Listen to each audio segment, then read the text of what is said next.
As you were. So I don't have to start from the beginning. Yeah. My name is still Yann Liqueur-Salzédo. That's okay. Oh, thank you, Vince. Vince is like a mother for me the last few days. Thank you. Okay.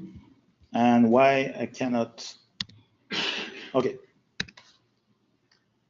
So basically, for me, UX, UI, the design, the thing we are working on when we are on the layout part of FileMaker is not just about make the layout, make the product, make the solution nice. It's make the apps usable. So another way to express that. The last example I did show you.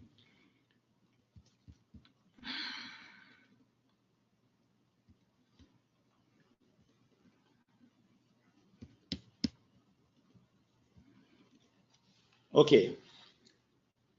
A typical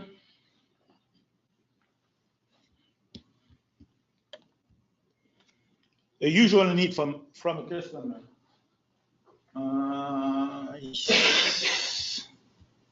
You don't see all the screen.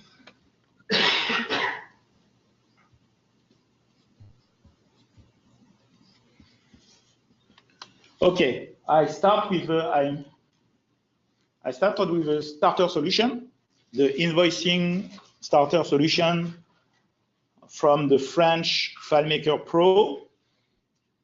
This is something quite usual. I have an invoice to create, and after that to print. Because I'm a FileMaker developer, when I create a proposal or an invoice, in this case, I sold FileMaker licenses. I have some hours of custom development. I have some hours from training and some hours from my FileMaker server installation. Okay. I entered my rows, could be lines in the list. It's rows into a portal. But I wanted to print them a certain way. So I wanted something like this. Okay, how many times a customer asks us, okay, can you move the rows like Excel? I want to move each rows like Excel. So we have that quite often. So the first print, I want the FileMaker's licenses on top, but maybe the next print, I want the licenses at the bottom. So it could be a little bit of tricky to do the thing with FileMaker. So the first thing you have to do is to create as many fields in a column that you want to sort thing on your print, right? You want to sort on your report, your sub-summary report, by certain fields. So you have to create the fields. It's good as long as you don't want to change anything. But the more split in your calculation you want, the more fields you need. So if you want more, a bigger level of details, you have to add fields again and again and again. It's okay as long as you don't change things anytime. But if you want to print the licenses on the top the first time, and if you want to print a second print with the licenses on the bottom because you want to push your hours as a developer, you have to change every record. And if you have hundreds of lines of record, you have to change everything, okay? So I wanted something simple.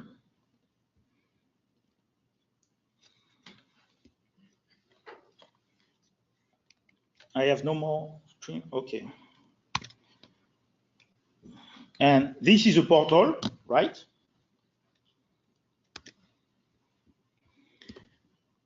I can drag and drop anywhere. When I drag something on the category, the whole category move, okay? Can add a little bit of graphics or more graphics and more interaction. I can close everything and I can still move a category under the other one. I don't care where I put the line on, it will go on the right place. So just few scripts. By security, I do a sort at the end. The biggest part is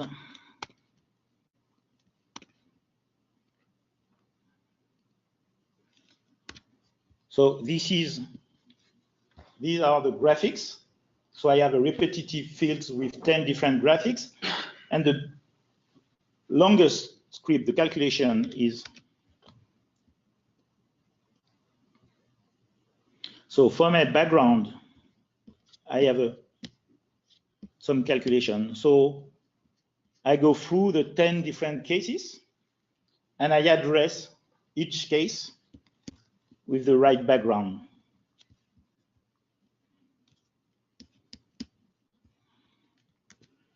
So if I close the first category, okay, I change my background. If I open the category, I have 3 rows and each of them have a different design. So I have other implementation of the same thing.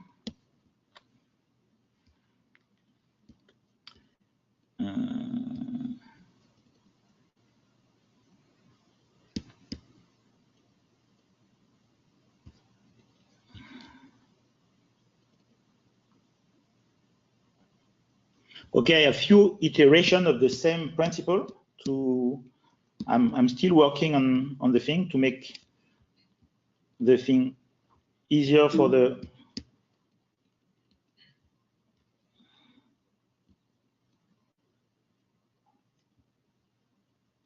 Okay, I can open or close kind of folder, kind of window explorer thing. So it's just portal. I go back to my presentation. So what I try to do is making things simpler for the user. Okay, so instead of changing hundreds of value just to get a sort order. I prefer to find a way via drag and drop. This is with the white interface we have since 1984 with the first Macintosh. We are used to drag and drop thing, click on something. So it's not natural for a user to enter 10 numbers to change the sorting order, right? So make complicated things simple. This is another example of what I call make the complicated simple. Your Bay Area Rapid Transit map, okay? It's a simple representation of the reality. They don't care about how far the station is from the next one. Everything is equal. We don't care of any curves. We try to represent what we need. We just need to know what line is for my destination. Do I have to take the yellow one, the blue one? And I just want to know what is the next station, how many stations I am far from my starting point. So we have to give just basic information. So of course, UI and UX matters. When we deliver solution to our customer, whatever the job you are doing on the scripts, on the calculation, the user is working on an interface, on a UI, on the layout part. So it's really important, crucial to work on this part. So once again, don't try to make things too fancy. The first thing is to make it readable, simple. And if you achieve the first goal to make it simple, you can go further and make it nicer and fancy and follow some guidelines, some trends. And don't forget that because of iOS apps, the users are aware that it's possible to get really nice UI. They are used to play with iPad and iPhone with nice apps, with nice animation. So we don't have animation, at least we could have nice UI. So aesthetic, beauty of an object give a good image of the product. Before you use your software for hours, the first impression the user has is through the UI. So it's really important to work on that. And there is a process. There are tools, and I will explain as fast as I can my process. And from 10 years ago, when I started to present a lot of keynote and meeting about UI, there's a lot of improvement. A few years ago, FileMaker gave us a lot of tools, guides, rulers, dynamic guides. So we have to use them. I did a presentation in the last Las Vegas DevCon in 2016 about the grid maker, the grid system. So there are techniques to help you to align things, to present the well as possible. So few words by my process. I try to make everything visual for my customer. My work is to make custom solution. So most of the time, the first time I saw a potential customer in my office, he present me his needs, his company, what he is looking for. And from day one, I try to translate what I understand in graphics. And the more I understand the project, the better are the graphics. So I can summarize my process in 4 different steps, from the big picture to the pixel level. So my first representation of the flows, of the business flow, are with thumbnails. I try to understand the big module, the big needs, is the user flow level. After that, when I go on in the project, I use wireframes. I try to figure it, what fields, what is the navigation, is the component level. The third step, I try to start building my template. At the third stage, I didn't touch FileMaker yet. The first, second, and third stage are the graphic software. Only on the fourth step, I start working with FileMaker. I start working on the layout. I will detail any of these steps right now. So this is a real presentation I did a few weeks ago to a company who sell fiber optics and internet plan in my area. We are making a software, and I have to deliver a solution for desktop and another solution for iPad. So basically, after 2 meetings, I presented that. I have a screen. I make a presentation to my customer. I say, okay, I understand. You asked me a few things. This is what I understand. I understand that you deal with what is IPE. It's a bunch of Excel sheet with a lot of addresses you receive. The company receives thousands of addresses each day with new connected houses. So he has to filter and to find which of these new addresses are interesting for the prospection. So the first thing the software, the solution has to do is to process these addresses. So I said to the guy, okay, I understand you need to process addresses. We have a second screen in the solution we expect to do together. I propose a second screen with the final addresses.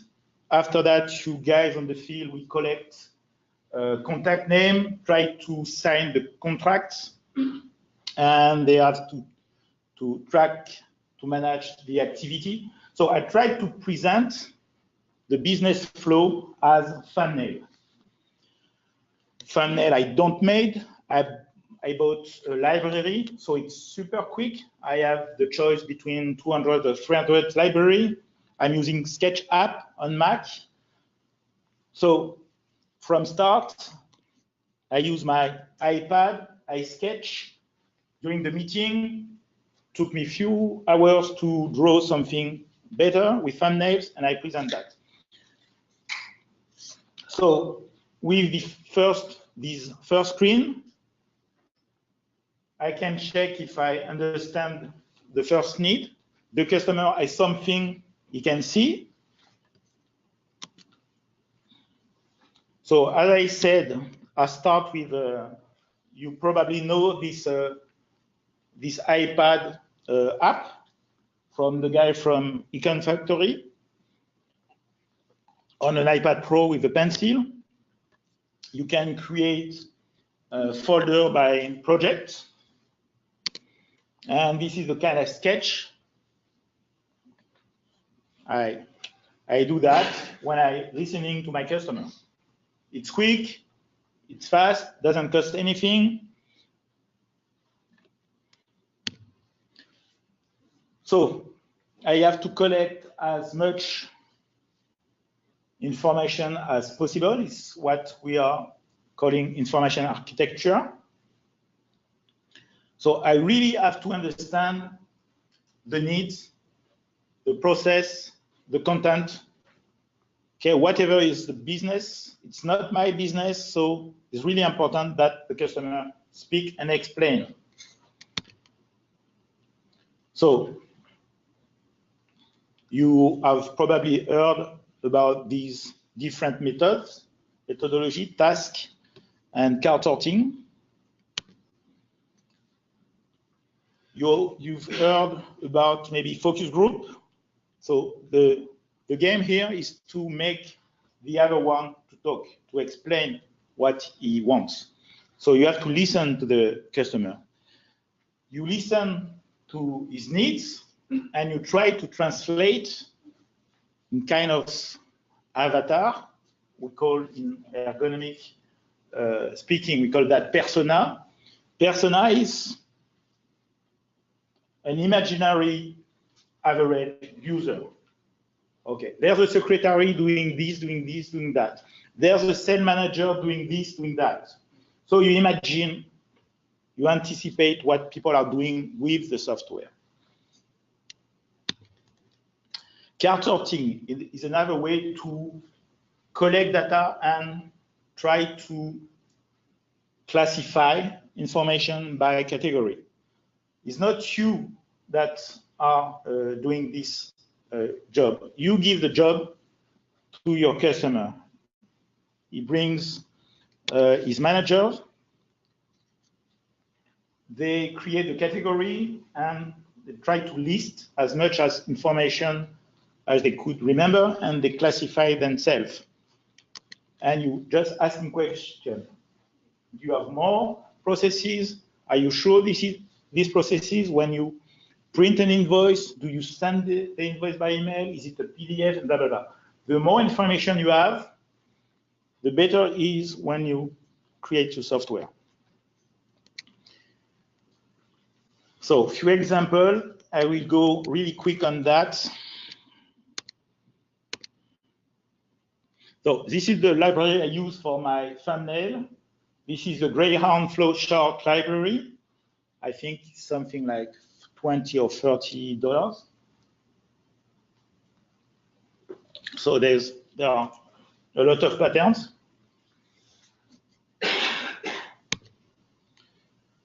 I use Sketch app, but there are other apps. Figma. This is another kind of document I can give to a customer when we are thinking about a software. I try to present on the document all the possible layout and the way the layouts interact between themselves. So this is step one. Step one, I have to collect as much as information as I can. Second step, wireframing. At this point, I know the big needs. Now I have to figure what fields I have to create, what functionality I need, what will be the navigation. And I start asking myself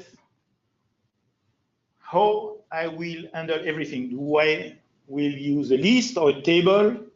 If I want a vertical navigation bar, I cannot use a list because I want my navigation bar everywhere the same. So with a list, it's not possible. So I try asking myself all these questions. And the simple question of, do I have to use a vertical navigation bar? Imply that I cannot use list anymore, and stuff like that. So everything is related when you think in terms of design and UI. So it's really important to put things on paper. So I am using Balsamiq Mockup, but you can do this by Sketch, okay? So when you try to wireframe everything, it's the better way, it's a good methodology to collect and try to not forget important point in your development. So you design every field, every button, and you try to figure it how it works. It could work. So Balsamiq Mockup, you heard of that. It's not so expensive too. So Balsamiq doesn't really do interaction. So if you want to represent interaction to create scenario, it's kind of other design. So from time to time, I can present this kind of design to the customer. I can he can understand. When I click there, this screen pops. So this works helps me to figure how many windows I will need. Is it more tab panel or window? Because at the end of the day, I want to design as less as possible. It's a lot of work to design all this layout. So if I try to reduce the number of layouts, it's better for my maintenance, it's better for my time of work. So we have a lot of possibility with FileMaker. We can use card window now. With card window, I'm out of the context, so I develop less layout than a few years ago. Okay. I don't use so much master details view, but because master details is related to a context. Okay, if I need, let's say, a product list, I need a product list in my invoice, in my proposal, in my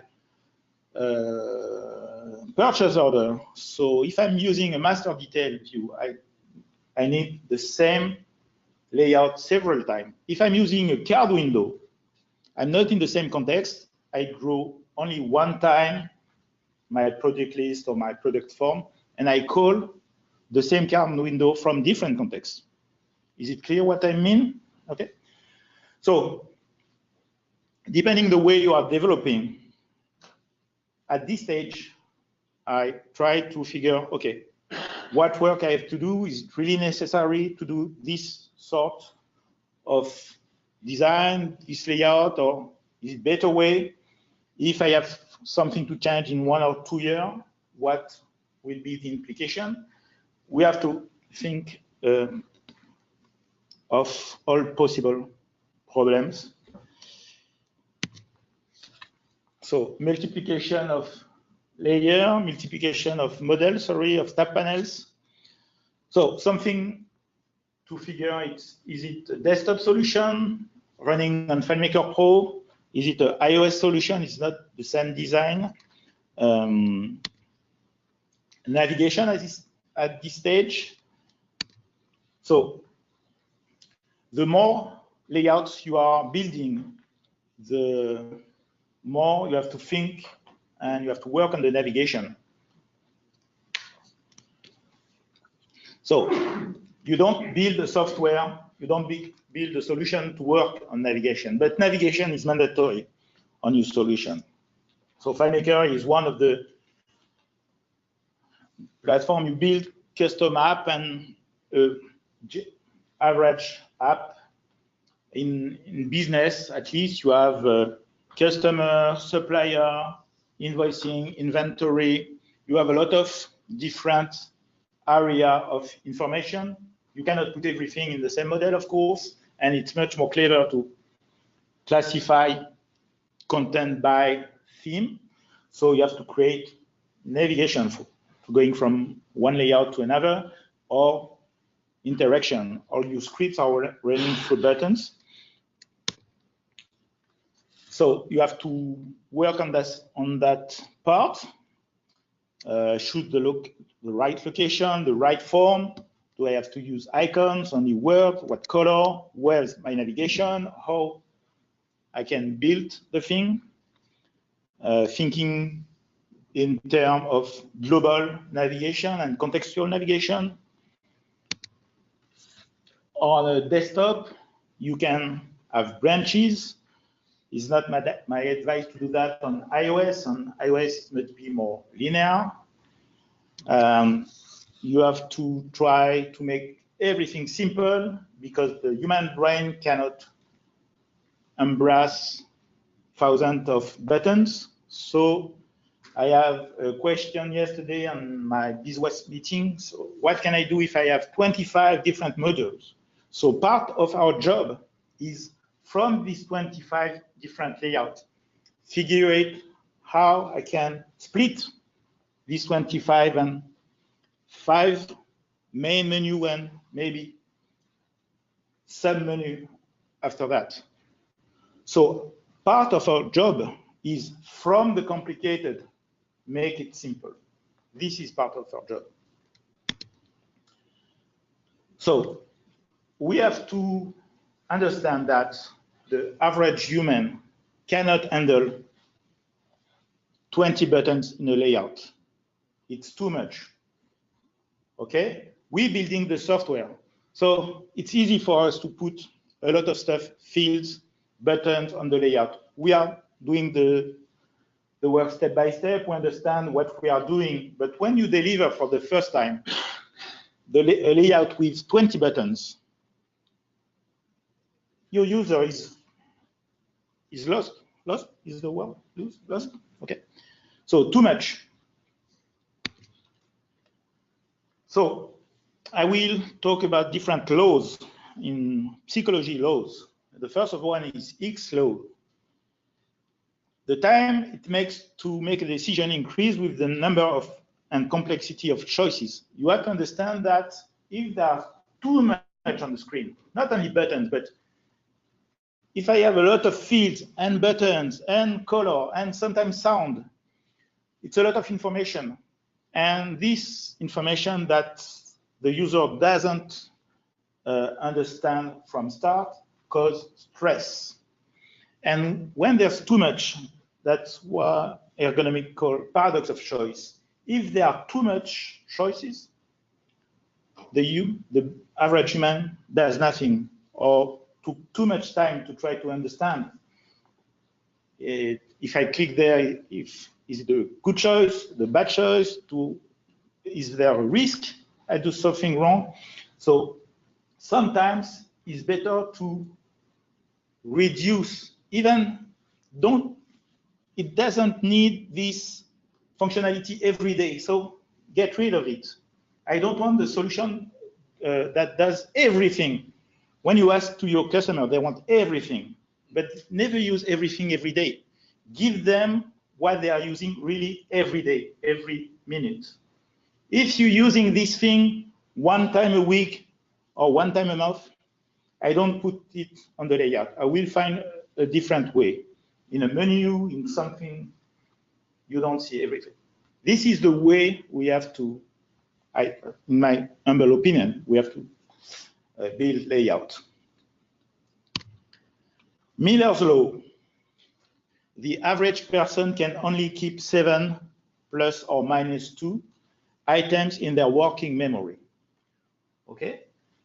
This law doesn't say everything must be under 7. If I have 25 layouts to address, it doesn't say you have to reduce to 7.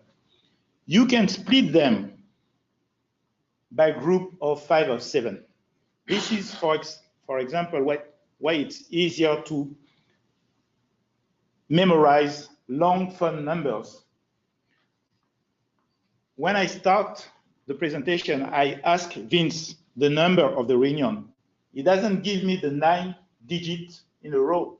He gives the number 3 by 3, because in the human memory, it's much more easy to memorize a long number by chunk of information.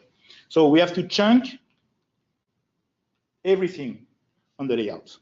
That's why we have drop-down menu, we have popover, we have a lot of tools. From a bigger bunch of content, we have solution to chunk, to split them in smaller groups. So use it. It's a little bit more work, but it's our work. It's called progressive disclosure. Progressive disclosure is the way to bring something important when the user needs it. I don't want it every time. I want step by step to bring the action, the interaction he needs, really when he needs it. He can focus at each time. So in this example, it's a solution I did for iPad. So my navigation bar has only 4 buttons, because most of the time my user has a choice between 4 different layouts. But at a certain point, he has to make a really big search in a portal.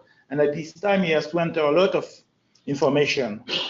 So at this time, I click on the specific button, and with my popover, I can use that fields. Navigation. With FileMaker, we have no rules. We can do pretty much anything we want. I put my navigation at the top, on the middle, on the left, on the right, but at a certain point, we have to create an order. Is it alphabetical order? Is it business logic order? We are free to choose, so we have to work on that too. So most of the time, it's a business logic. This is some example of navigation on the right. It's not common. In the middle, in my own solution, I put the navigation in the middle because on the left part doesn't change. I choose the project, and everything changes only on the right part. So I can, for the same project, I see the calendar of the project, I see the invoices.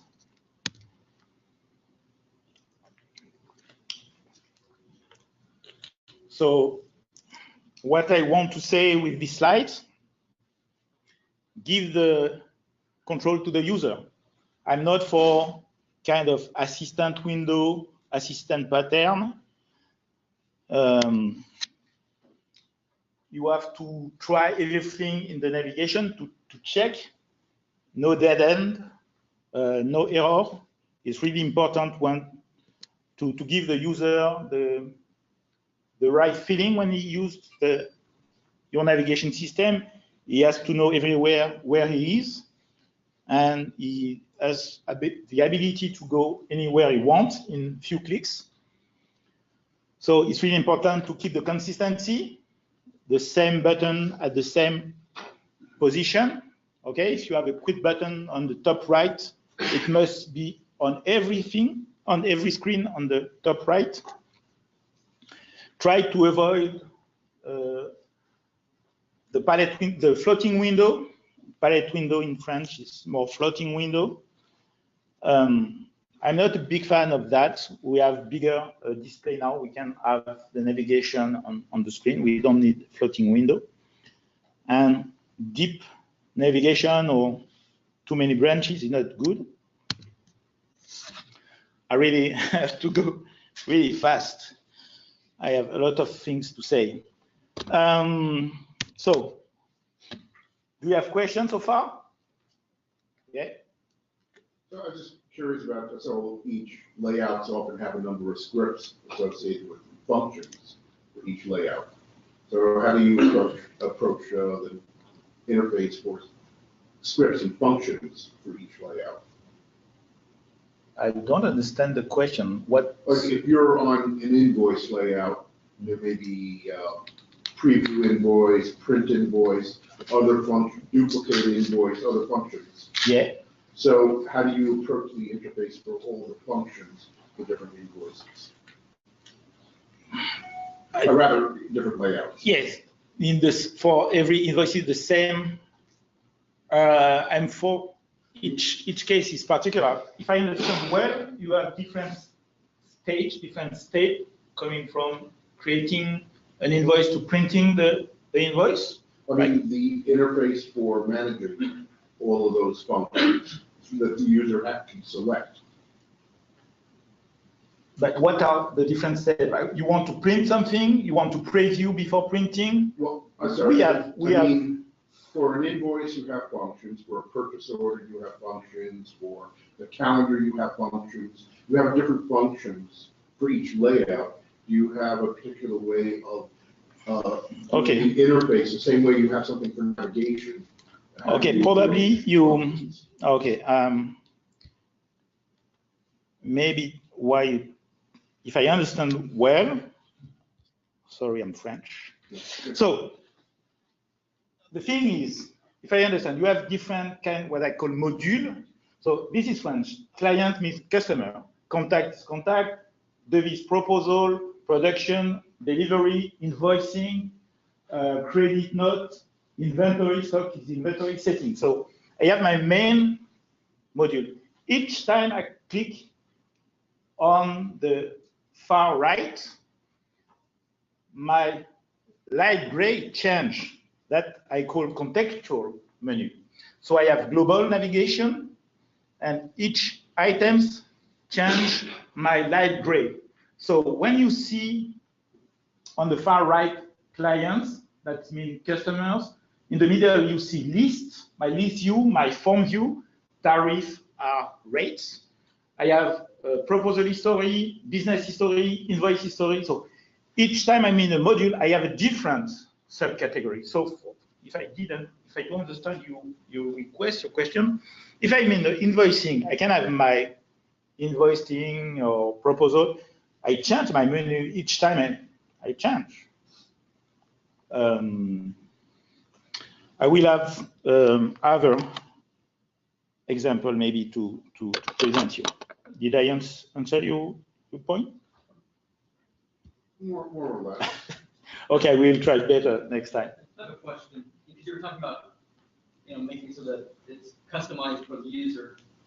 I had the idea of letting them open up separate windows and having one window control the other windows, and they can put the windows in different locations, size them the way they want to. And as they navigate through one window, it would control the other windows and change as they go, instead of having everything all on one. At least I see several issues like that.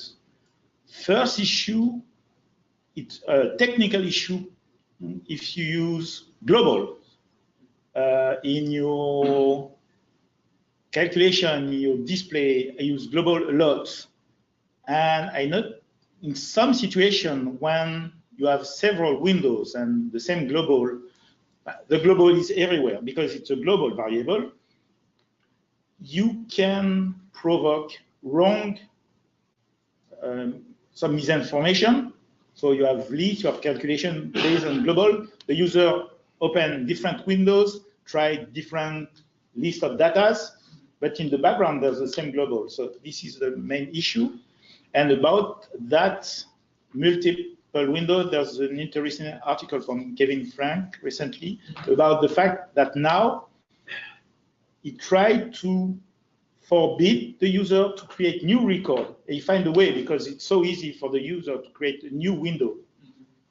And I'm working in that sense, in that way. For me, it's better if my user cannot open different windows. And what I say about floating palette is that different palettes to control. So it's really difficult. I'm really not for this kind. It was useful when we had small display. Now we have really huge display. We have a lot of real estate to design everything we want on the same layout. We need less layout than before. So using different, I'm not for using different windows, only one windows as possible. And it's dangerous for me. And I don't see the necessity for navigation. Only to compare two different font sets, for instance, but even though it's dangerous. Do I answer to your question? Any question? Can go? Okay. I don't read the, I have no access to, I see some, is someone reading the question on the chat? You are reading? Okay. But this conversation, we like post the. Yeah, because it's a little bit far, and for with my glasses, I have to So shoot. like whenever you mention an application, we're actually putting links to the application and yeah, okay. Yeah. So feel free to translate the question on the chat. Okay, at the first stage of my process, so the first one, I collect the information. I try to figure what are the flow, what are the business flow. The second stage, I go deeper and I try to collect every field I need, every function I need. So I have a bunch of fields. Even if I do wireframe, it's not the final design. It's just to put on paper everything. But it's not organized. So as I start organizing my content on a layout with the third process, And the first thing I have to do, because of some limitation of FileMaker about is not responsive, when I have different display size, it could be an issue. So the first thing I have to do is figure it what size I will use. Okay? As a FileMaker developer, I do custom development. I don't build something I throw to the public on the App Store. So the good point is most of the time, it's easy for me to know on which computer, on which display my solution will be used. So I just ask to my customer, okay, what are the specs? What are your specifications? What display? What size? So we are agree on the size. Sometimes when there are too many differences, the customer has a lot of computer with small screens and another bunch of computer with huge screen. Sometimes I create different layouts. I surely create different layout when part of the user on desktop and other user are on iPad. I always create specific layout for iPad because touch device has specific needs, and I create specific layouts for desktop. I don't create specific layout for Mac and specific for Windows. I create cross-platform layout. I use cross-platform fonts, and that's all. So there are tools to help you. You are aware of what is the most popular size. So this is my website, and with Google I have a basic idea of what is the average size of the screen today. So 30% of the display are 124, 70, 68. So the big majority of the display are bigger than that. So actually, iMac 21 inches are a good size if you really don't know what to do. So the first thing I do is what I call the zoning. So I split my layout in big area, like a web page. I decide where I will put the navigation, where I put the content. So I have a body, I have a navigation area. I always use white space. So this is as important in the UX part than the UI part. Don't try to fill all the screen with fields and buttons. Don't be afraid to create big white area, big blank area. You give fresh air to the user. My philosophy of designing layout is more than desktop publishing. So I made things to be readable. Okay, this is the first thing. So I always have big white area, big white margin. And the display are so big now, it's not an issue. And I never forget the basic rule of visualization. So I summarize few rules. Visual exploration. You have to be aware that there are studies about that.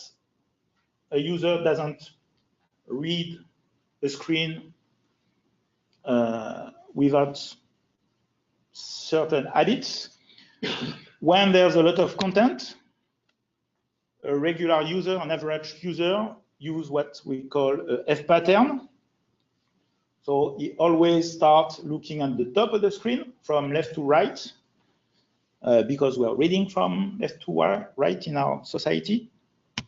When there are less content, it's a Z pattern. So you can use this principle. That's why on desktop, most and often always the navigation is on top, because it's the first thing someone is looking. And everything was studied with eye tracking methodology. So it's pretty accurate. You have to be aware too that there are some areas in the screen that you could reach easily and some are more difficult to reach. That's why it could be interesting to put close button or quit button on some corner. With this trick, there no chance, no risk that by accident the user quit the application, so you can use it. On touch device, these hotspots are different because of the device, the way you put your hand over the screen. So don't put the navigation on the red area because it's not reachable, it's not really ergonomic. Put under the thumb when you hold your iPad or your iPhone. Just imagine how it is. I don't know if you are aware of what the grid system is. I will probably do not have the time today to explain in deep what a grid system is. It's the way to arrange information on a page based on columns and margin. When you think of how do I put these hundreds fields and buttons and objects on my FileMaker layout, before bringing all the fields, try to clear your layout and create guides, create a structure. This structure is called a grid system. And the structure is based on columns and margin. Is some of you were at my DEFCON session in 2016 about the grid system? No? Okay. I don't know if I have okay, I have a picture of that. So this is a grid system. What you see in red, in transparency, a grid system is a way from a blank page. It used to be a paper page, but it works pretty well on digital. So it became more popular with the web. Before everything, you create columns, but you don't attach the columns. There's margin between columns. Like newspaper, you build your layout like a desktop publishing usage. Okay, is it clear? And the columns, each column has the same width, and the width of the column, of any column, give you the width of your field. This is the principle. As long as you build your grid system, you don't have to look for the size of any other object. An object, you use the columns to say, okay, my field is the size of 1 column, 2 column, 3 column, points. A portal, the same. So you use the columns to build everything else. So it's super quick. So it took you 5 minutes to build the grid, and you don't have to make any more work to thinking about what size you have to use. I have created an application, now it's free, it used to be a paid app on the App Store. You can look on the App Store for grid. I also forget the name of my app, grid system, right? Grid system. So the app is called Grid System. There's an explanation on my website. If I have the time this afternoon, I will explain you how it works. You can download it for free.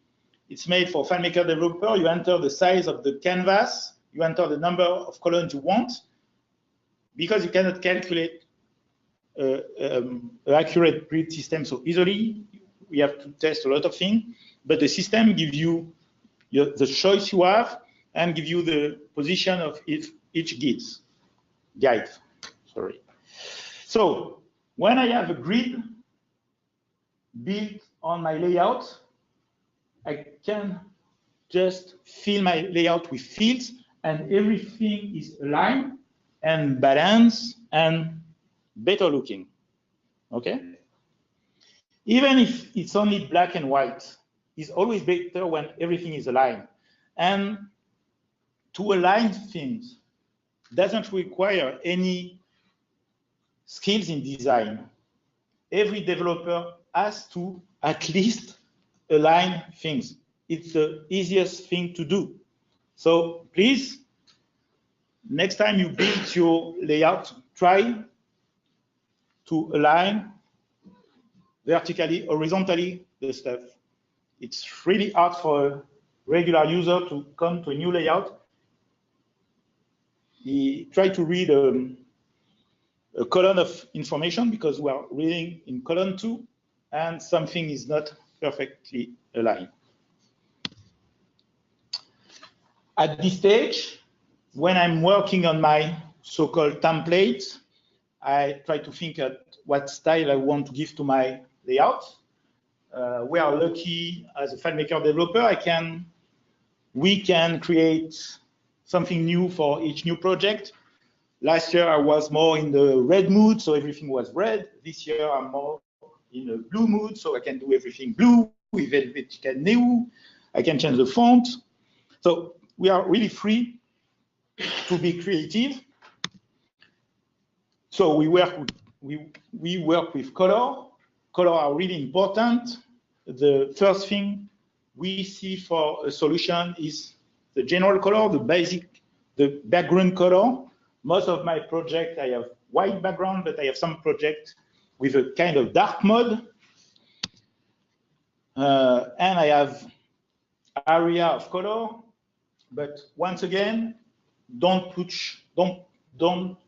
too much on the screen. Too much color is bad, as too much fonts or too much of anything is always a bad thing. So this is my solution with the white background, but I have the same one with a dark mode. So we can do pretty much anything we want. So color is important to put the focus on specific area. So focus really works if only one thing is in a specific color. If you have 10 buttons, gray or black, and only one with the color, yes, you create a focus. If you have 10 buttons, but with 10 different colors, there's no focus anymore. So you lose the effect. Take care of large area. If you have a large area with a color, it could be hard for the eye and provoke visual fatigue. If you use large area of color, try to use opacity or pastel colors. So it's really easy with FileMaker to create your own palette. So the last release of FileMaker, you just have to choose your primary colors, and the darker color and the lighter color are generated automatically with the color inspector. So it's much more easy than a few years later. And you can give the user the illusion of a lot of color with opacity. This is one of my solutions. There's only purple and gray. The other shades are just black opacity frame. So most of my projects, I have one major primary color, but I have 10 shades of black, from 10% to 20, etc. And I use it to make a little variation. Fonts, like colors, don't put too many on your layout. 2 different fonts max. If you have to work on different platforms, you have to test everything. Even if you stay everything in Apple world, between my iMac and my iPad, the fonts are different, are rendered different. So some basic slide about font, you heard about serif and sans serif. This is the difference. On screen, keep sans serif font. It's better for reading on the screen. Fonts are not all compatible, even if they have the same name. An Arial on a Mac is not the Arial on the PC, and same for Helvetica. So you think you're using Helvetica Neo Lite, but the same font render differently, a different way on Windows, even on an iPad. So you have to check when you create a layout for another platform. You are on your Mac and you're doing something for iPad, you have to test everything on the iPad. Because on iOS, you can have surprise too. If you develop on your screen on the left, the result could be different on the iPad on the right. And the web is worse, because if the font doesn't exist, or even if the font exists, you could have an Arial instead. There are some reading. You have guidelines, Apple guidelines, you have white paper from FileMaker. The basic, the average font on desktop is 11 or 12 points. On iOS, you have to make things bigger, because the way you handle the device impose that you have a bigger font, and everything bigger because your finger has to interact with the object. The usage of lowercase or uppercase, you have a lot about that on the design community. So my advice, use lowercase in your field and keep uppercase for title, for label, or for buttons.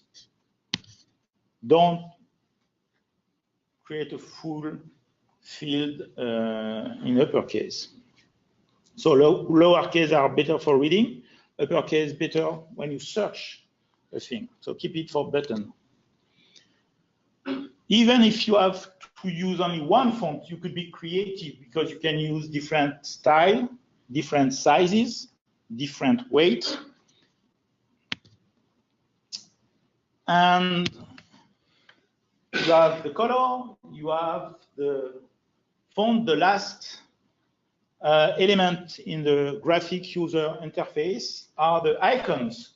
So feel free to use icons a lot.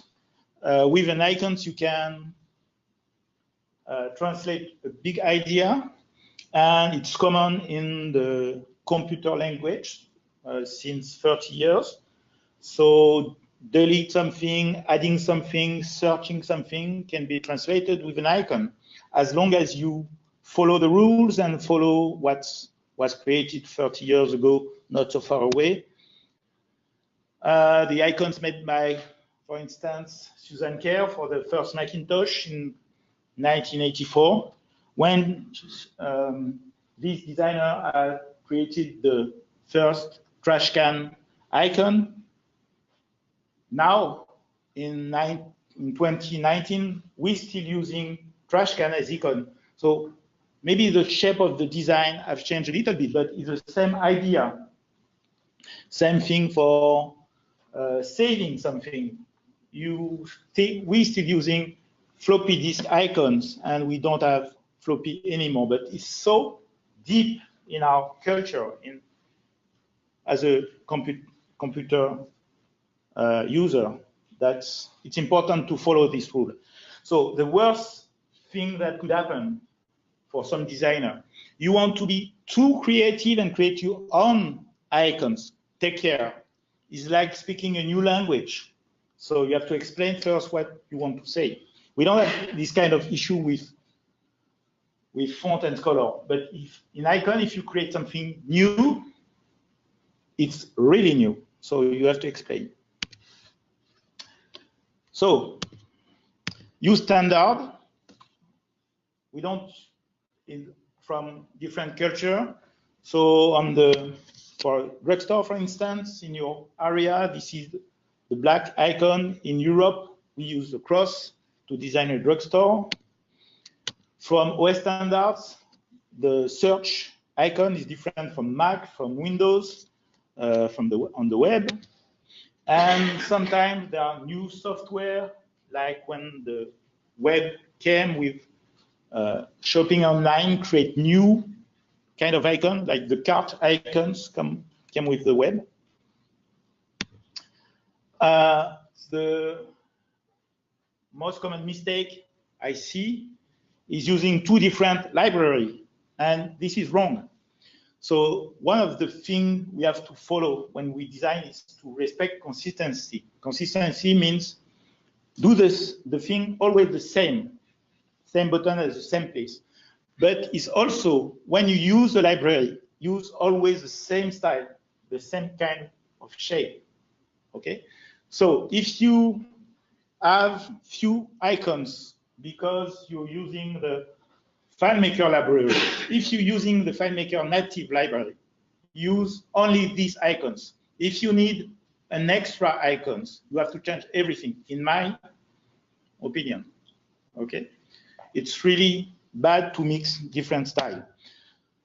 So I have an app to manage all my icons, because the easiest way is to buy library. Library nodes are cheap. For $50, $60, you have 4,000 different icons. You have everything you need. So I deal with you for this presentation. I use the évangéliste library. So you could have a 20% discount with the code beeswax. So my advice for you is this guy have a lot of library. The Streamline library has 10,000 icons, but don't take this one because it's complicated to use it with the SVG class from FileMaker.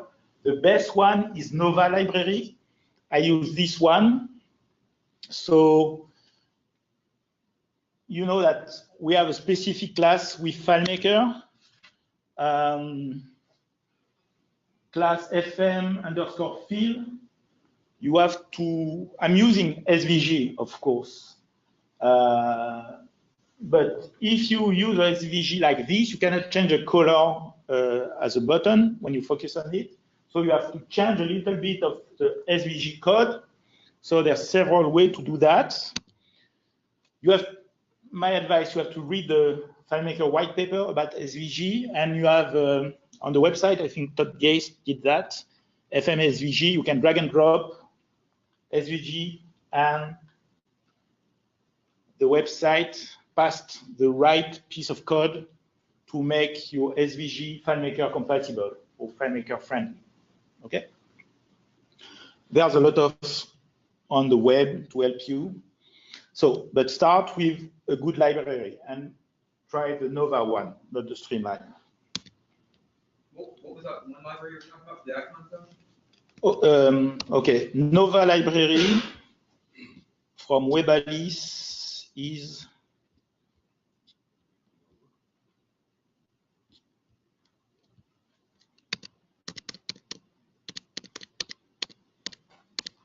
this one, Nova. You have to take this one. It's not the biggest one, so take care. Don't go to the biggest. This one is really enough, 4,000 icons in different styles. If you have a graphic software like Illustrator or SketchUp, it's easier for you. Okay. As a reminder, 3 rules of app design for former Yahoo CEO, Marissa Mayer. The 2-tap rule. Once you're in an app, is it 2 taps to do anything you want to do? So remember that when you're working on navigation. The 5-point rule. Count a point for every different font size, and color on page. Limit is 5. Try to play this game with your last project. It's really interesting. The 98% rule. Every product should be designed for the way it will be used 98% of the time. So when a customer asks me, add me this function, I want this button, my first question is, how many times you will use that function in the next 7 days or months. If he said once in a while, say, okay, I don't follow you on that. I will not change everything only for that. And I say no a lot to my customer, because part of my job is doing things a better way for him. Because the manager always asks for everything, but the user at the end, I don't want him to be filled with too much information. Okay? So I have to figure a way to give the functionality, but maybe in the menu. Okay? I'm looking for inspiration every day. I try to steal ideas around. So when you're on the web, spend some time on websites like Dribble or Pinterest. Don't look for idea in the FileMaker area. It's much better to find new idea on the web and bring this idea into FileMaker world. Okay, there are much more to learn from others.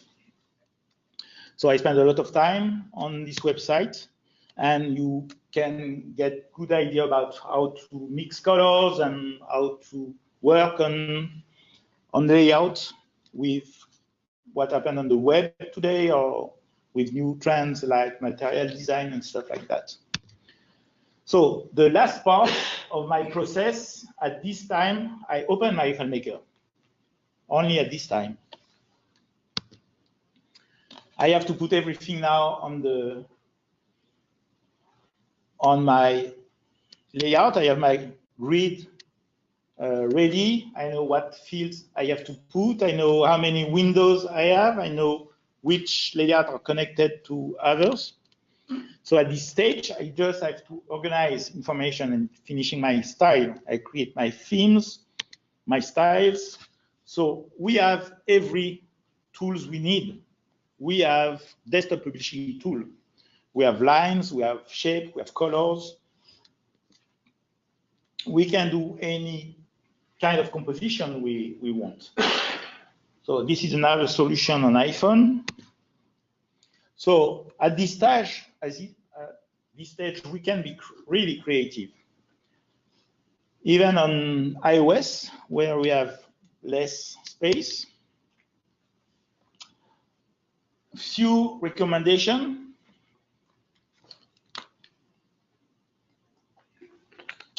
You have probably heard about Gestalt theory. It was a psychological theory from German scientists in the 20s. And this theory described the way the human brain perceives a whole bunch of information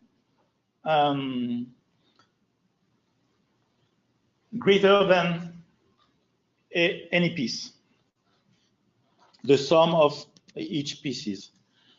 So, for instance, it's from this Gestalt theory that we have the visual hierarchy thing. So visual hierarchy means present the content a way so user could comprehend the level of importance to each element. It means by the design, you can say to the user which element is more important. By the size, if everything has the same size and one of the elements is bigger, the average user assumes that this bigger element is more important. Same thing for the color. As long as you don't have 20 colors, if everything is black and you have another element with a different color, the average user will assume, oh, this element is more important. It has a specific color. Proximity. We perceive objects that are near each other as similar. We tend to group things that are proximal, even if they are different. So when things are close, even if they are different, we assume that they are connected together. They are linked. Example. You are in an airport. You are looking for your gate. You are looking at the screen to search your plane. If I want to go to Las Vegas, oh, is it gate 12? Is it the 8:25 flight? Because when I read that the first time, I saw in big Las Vegas is the thing I see in the first place. A better design could be that. It's obvious, right? It's not a totally false example. It happened to me not in an airport, but in Geneva station in Switzerland a few weeks ago. I missed my train because of the wrong information. It was in the morning, really early. I ran to my train. I saw the screen, and I'm looking the train to Lucerne, and I go to the wrong platform. I go to the platform 6 because I saw Lucerne first, and after the direction. Okay, so this kind of details. We are building lists, we are building reports, we are building fields. We are in charge, so we have to take care of kind of things. So we have to apply these rules. We have to take care when we are creating a bigger field, when we are putting two information close together. Is it is making sense or not? So in my development, this is another screen. I try to use titles to make separation. I have margin. I try to separate information, creating group. It's really important. Once again, like a magazine, like a paper, like a newspaper, you create area of information that makes sense. And you have tool, you have line, you have colors to create area. Use them. So in this example, I use area of color to create area of information. So it makes sense for a user. This is it's French, so I have my events in the color, specific gray. So it's easier for the eye. And the red parts are the alerts. Similarity. Elements sharing similar visual characteristics are perceived to be more related than those not sharing similar characteristics. So at this point, we also have color, size, shape. In my solution, all my labels are bold. I have a line. My fields are lighter, not bold, normal fonts. So all my fields are the same. All my labels are the same. It's much more easy for any user to understand this kind of thing. So from one layer to another, all the style must be the same, is the consistency. Continuity, elements following a continuous line are perceived as group. That's why we use columns, we use margin, okay? Horizontal margin or vertical margin. So you give a sense to your information, the way you read the content. Two more things. When I work on the layout, I don't work only on the visual aspect. You know, on FileMaker, the more you work on the layout part, the slower could be your layout. I think I have a slide about that. Nicolas Hunter, a former FileMaker employee, made a great video a few weeks ago about the free FileMaker engine, Braco, the calculation engine, the script engine, and the layout engine. And they are not at the same speed. So speed is really important when doing something. If you use a lot of conditional formatting, as I do, I use a lot of hidden object, everything, trying to slower everything. So you have to be really careful. Is it a local solution? Is it a remote everything has an impact. So for a developer point of view, the response time is the duration between the sending of the command and the system response. From the user point of view, it's different. It's the overall time. What do I have to click on?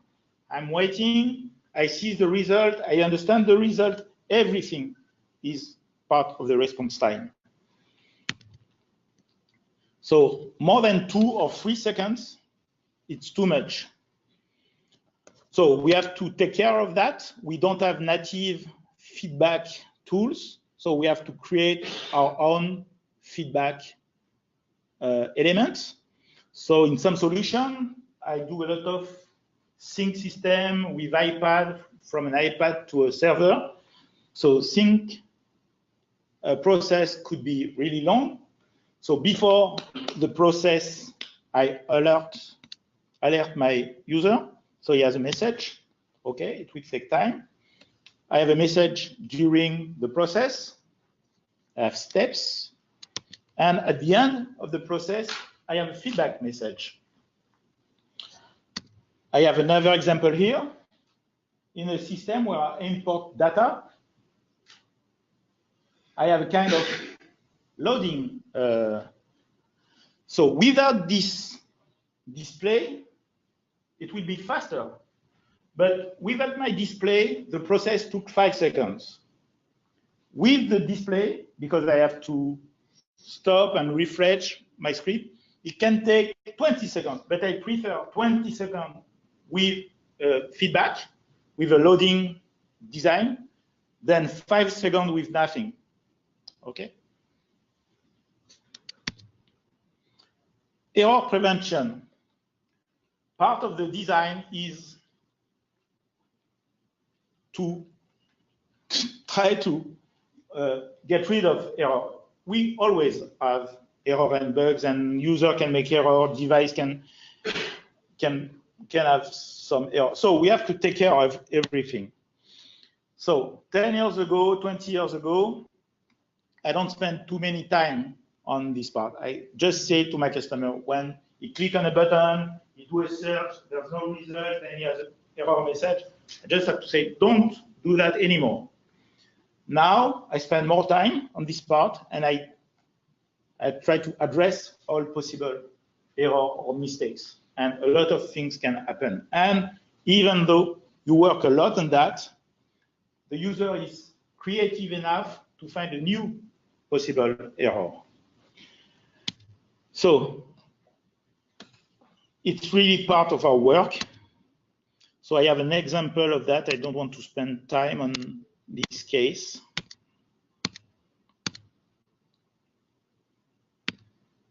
So conclusion. In my process, I try to, in the first part of my work, when I meet my customer, when I try to think of what I have to do, or I can build a solution, is FileMaker the good tool? The first thing is collecting as many information as you can and give the user something visual, graphic, to understand what you intend to do.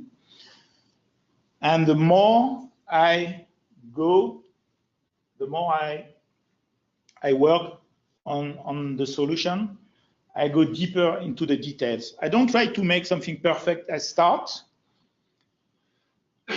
I try from, as I said, the big picture, and I ask the validation from my customer, and as long as it's validated, I go to the next step. My design is pretty simple. The first thing I have to do is align thing. Anybody can do that. Consistency, it's super easy. Keeping things simple. So most of the time, I spend a lot of time building my project, and at the end, I spend as much time deleting unnecessary stuff. So, two quotes. Dieter Rams, a famous German designer. Good design is as little design as possible. And the guy made one of this piece of technology. And a French writer, Antoine de Saint-Exupéry, perfection is achieved not when there is nothing more to add, but when there is nothing left to take away. And this is really crucial. And the best example is this remote. And our software must be like this. What is the thing to do? What is the 98% we need? And build your solution around that. Okay. Thank you. I have finished this. Do you have any more questions?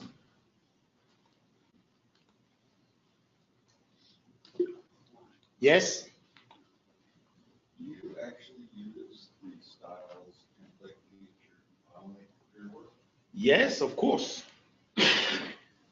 When I start a solution for any solution, I think the name now is minimalistic in English style. The name changed from French, it used to be classic, it's minimalist in French and English. So I start with a blank page, I create my own style. Of course, we have to use it. It's a great tool. When you have a large solution, each time you create a new piece of object, a left line field, a right line field, I create each time a new style. With these techniques, if I have to change something in my development, I just have to change in one place and all my layer touch. So I have a new style for each project. And yes, and I use it. You don't use it? Not enough? When you start, you cannot stop it. You just have to keep the right habit. More questions? Yes? When you start using use a jQuery for the display, how about the performance? Will that slow down the response time or? No, I don't think so. Depending of most of my, I probably don't have the same performance issue than most of the guys here. I talk with Vince Menano. He has to deal with billions of records in this project. I don't have this kind of concern. My business is doing software for small, medium company. I have 50 to 100 users, and they deal with thousands of records. So most of the solutions are local. When I have remote user, it's not really remote full time. It's iPad synchronized with mirror sync or stuff like that. So it's basically local data. So I have three kinds of jQuery. There are no impact on performances. I have full calendar for the agenda. I have chart.js for the chart, and I have stuff with Google Map and stuff like that. So there's no impact. Performances came when you have to deal with a bunch of records in the farm set. So if you do well your work, the biggest risk maybe in a calendar, if you have billions of events to deal with. I'm going to a specific month. It's easy by calculation or by relation to take the event of the same month you are in with my calendar picker. I have a calendar picker. I'm going to March and I want to see all the events. I can create a relation, or I can call a SQL request to collect my data.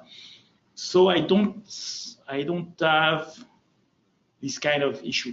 The library I use are pretty solid. So, but we don't have the choice. I don't have the choice. I don't have the same tool on the FileMaker side natively. So I cannot compare.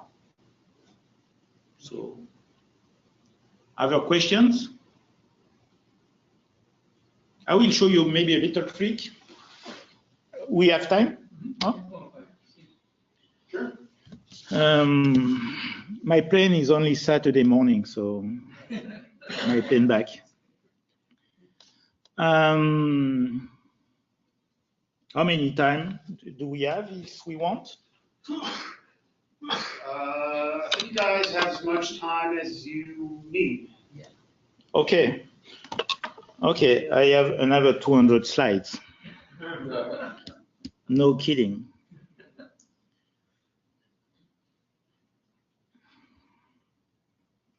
Because the first part was theoretical, the second part is more, you end 93 slides. Okay.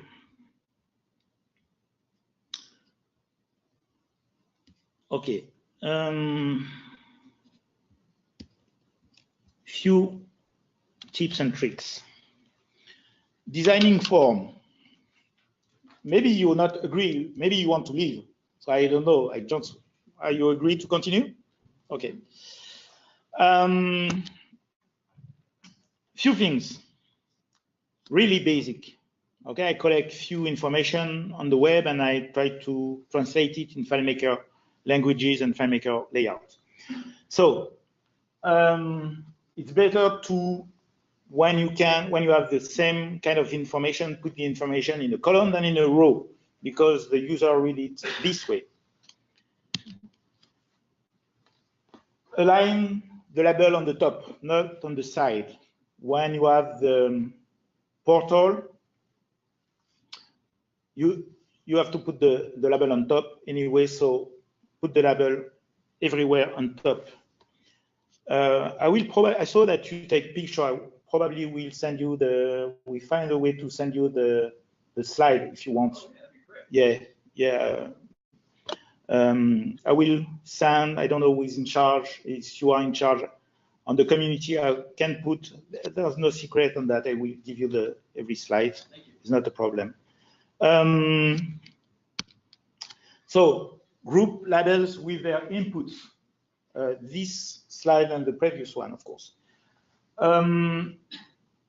Okay, try to, again, proximity low, my label close to my field.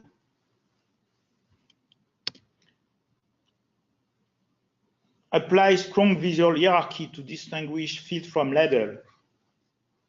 Okay, I have my label, a smaller size, in gray, is better than everything on the same size or on the same color. Make a difference. Resist using placeholder text as label.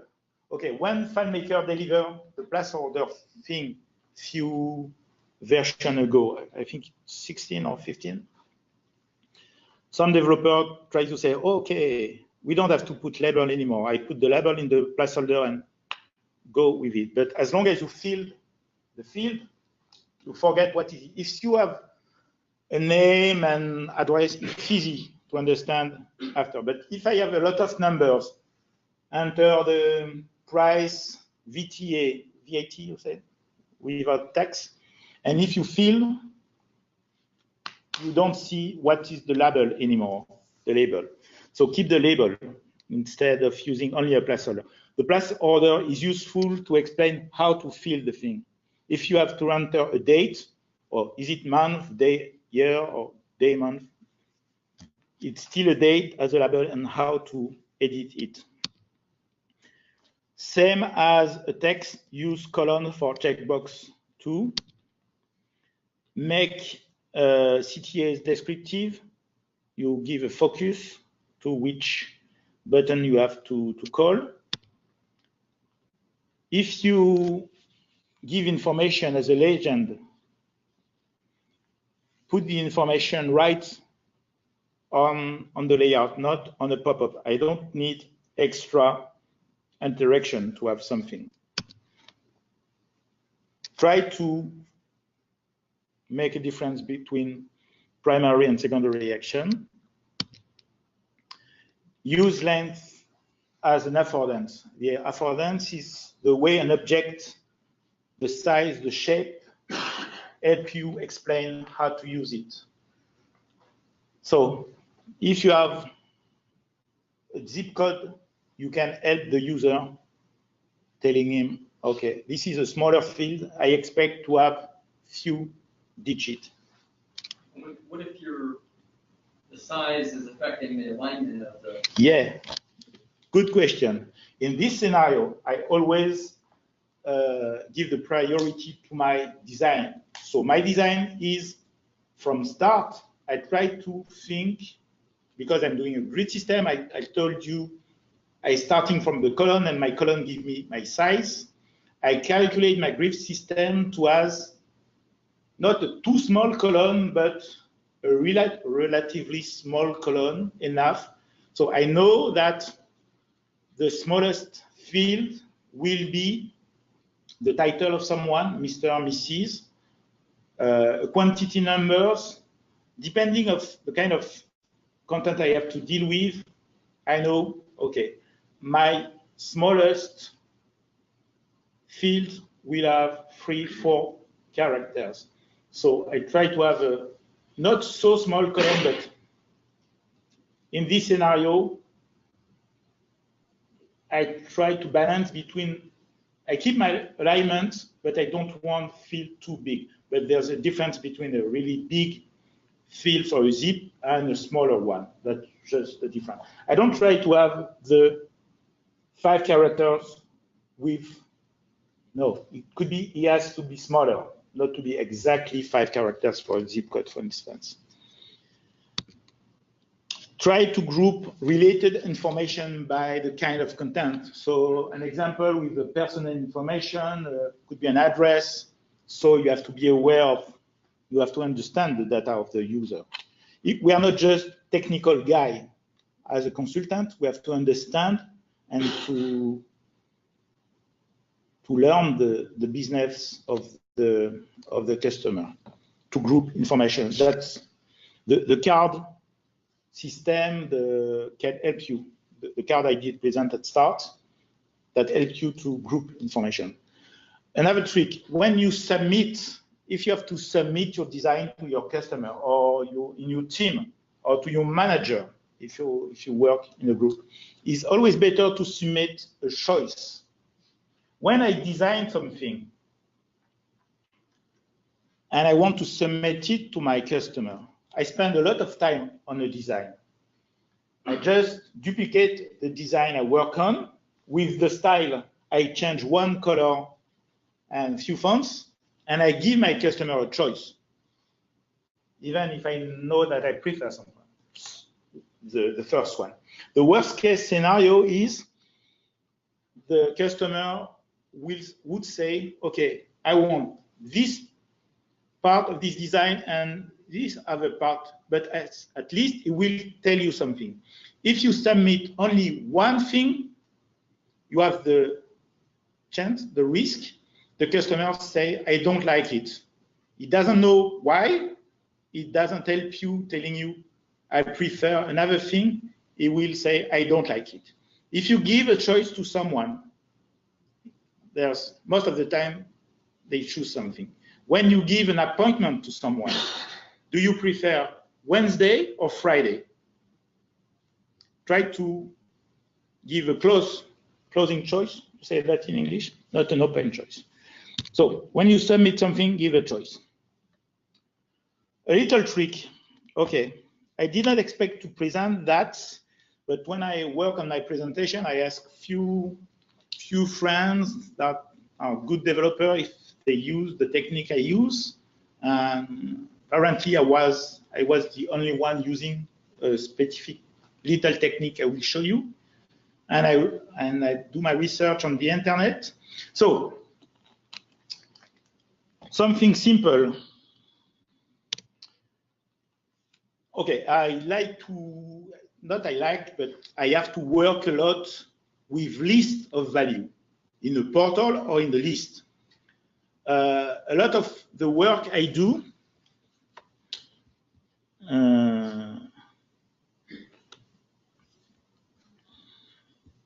when you have to do a search or a filter in a found set, I have a bunch of information. I have all my invoice. I want to check all the invoice between 2 dates. It's really easy in a portal. When you are in the list, you do a find, but I don't do this with a find. I will explain. So you all know the techniques to filter a portal with criteria in the relationship, right? So you have a global field or a global variable, and with this global, through the relation, you have the result. And when I look on the internet, because I use a lot of the list, and with the card windows, it's really easy to create picker list with the list, not in portal, and the list is much more faster than portal. So this is the example. Is it something running? So, and I want to get, when I create my interface, I get rid of everything else. I close the toolbar, I close the menu bar. I want to control every aspect of my UI. I don't give to my user a kind of find mode. If he has to look for something, to search for something, I create specific palette, specific popover to search thing. And I did that with relationship, even the find. So an example, and I can use it in so many ways. So this is one of my solutions. So I can filter information with checkbox, with checklist, with different values. And I could do that in a list too. So this is a list.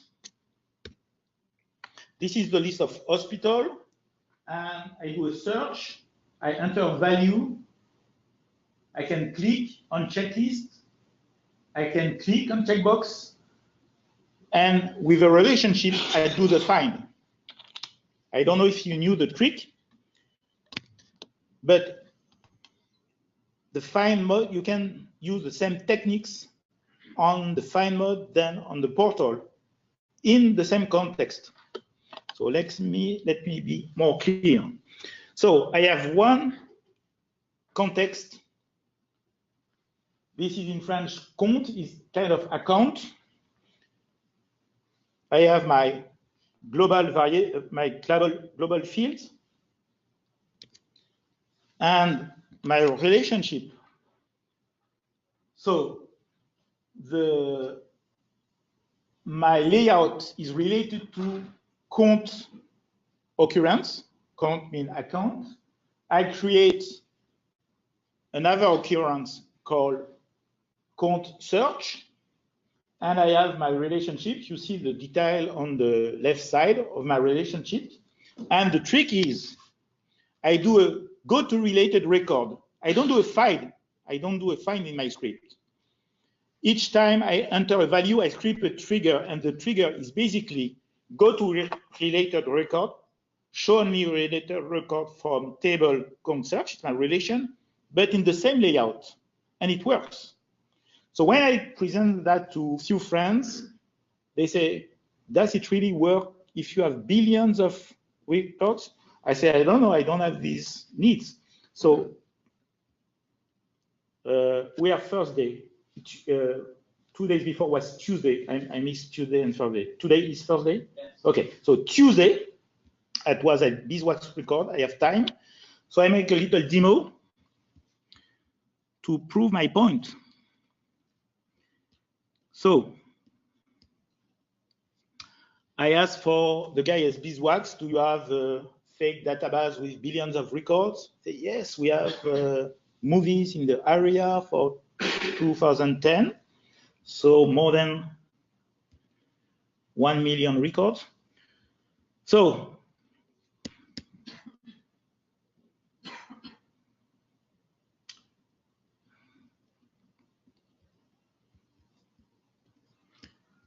I have a list of 1,125,000 and something. Okay, so this is the portal classical method. So I have a portal there. I have few fields. So I have two different contexts. I have my search context. It's another table. I have my global variable, my global field here, and I'm looking through my relation to the 1 billion thing. So I clear everything.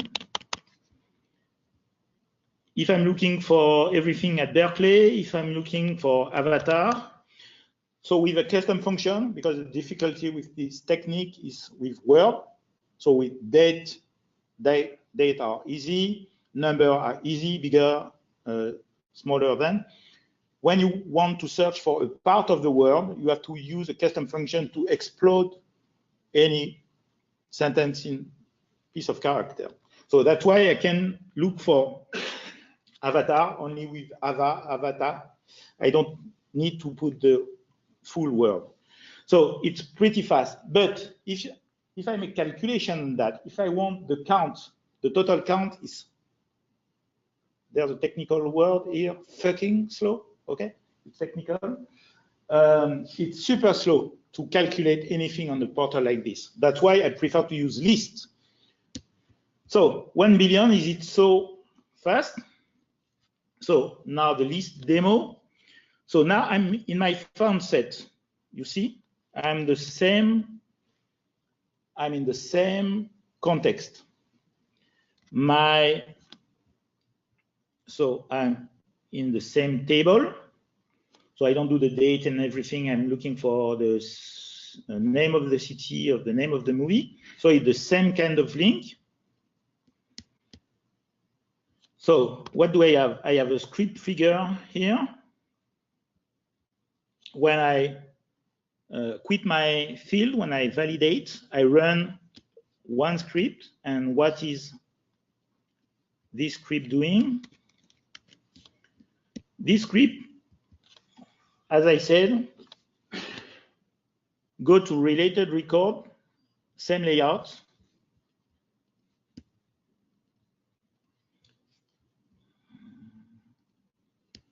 So I have a menu there. Berkeley stuff immediately. Movie, I tab tough instantly, just with a go to related record. So next thing I have to try is remotely. And friends I talk with thought that this methodology is quicker than the find. The find you have to quit the browse mode, go to the find. So billions of records locally is as fast. I prefer, so why I like this technique, because we have the find. I prefer this technique because it's visual. I have a visual representation of my search in my relationship graph, okay? And as always, I like to see things, to understand the things. So it's easy to simulate, it's a visual representation. The cons side is with the find, with text, we can enter the text any way you want, it works well. With this technique, like in the portal filter, you need to explode the text, so you need extra fields, but it's super cool. A few other things. You probably heard about virtual list, okay? Virtual list is a way to bring, mostly for reports, when you want to create reports from different tables. It's difficult with FileMaker to consolidate it, to group different tables to one. So virtual list was a technique created a long time ago. You have many articles about that. Kevin Frank, Todd Geist. Go on Google and look for that. So most of the examples are using virtual list to group a bunch of records from different tables and to deliver one report. Virtual list is a blank table with, you have thousands of blank records. You only have one serial number, and you collect data on the fly in the global variables, and you attach the data in the global variable via the call number. And you use the virtual list just to display the data. So you cannot edit the data, but you can see the data or print the data. So I use virtual list for other things. And in a recent project, I use a virtual list to create dynamically kind of checklist of process. And I create graphics with virtual list. So I have a project with a really complex business flow to check. So it's a French company who sells in Europe an American machine, water jet are engine to cut metal or stone with water and sand. So big machine in industry.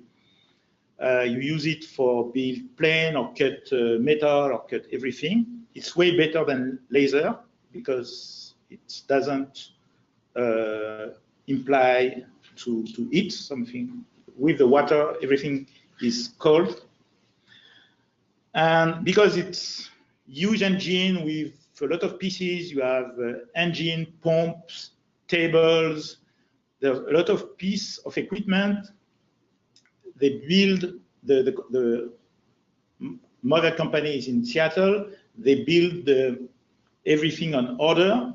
So the business process is one project is a quote, an estimate.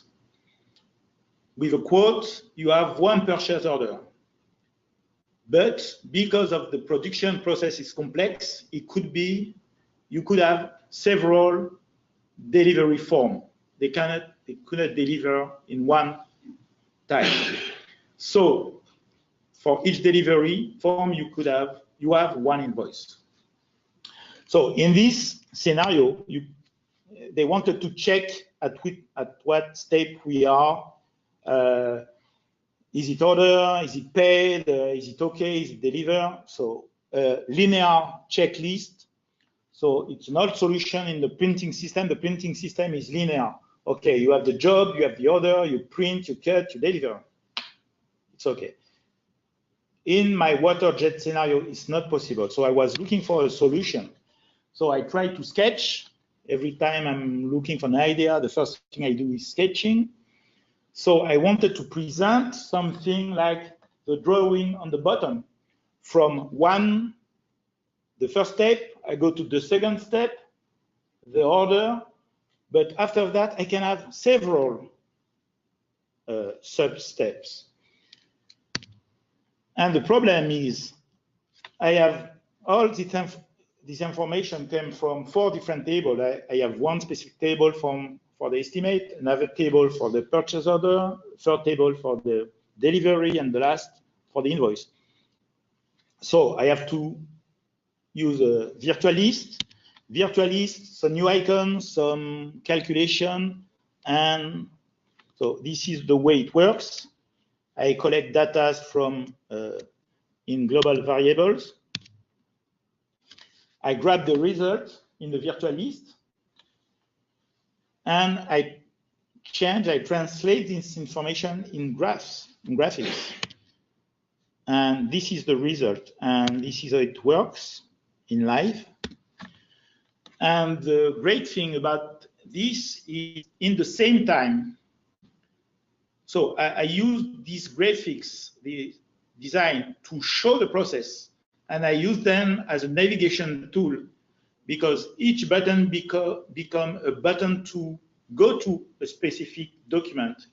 And in case of problems, if I don't deliver all the pieces, I can turn my button red and it becomes an alert.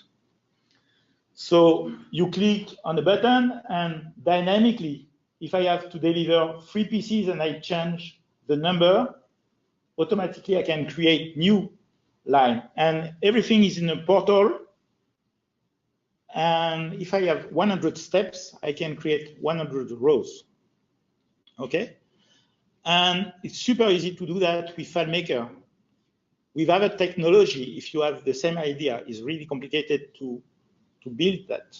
Okay? With FileMaker, we always have a solution to achieve something really new. Okay?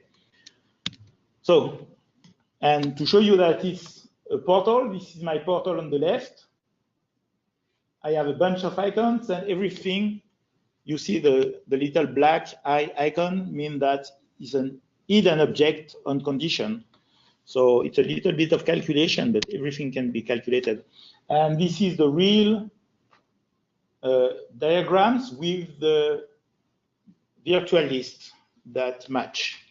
Okay. So this is one example. I also use Virtualist to display some text. In Europe, we have translation issue, translation needs. I'm working for an Australian pharmaceutical.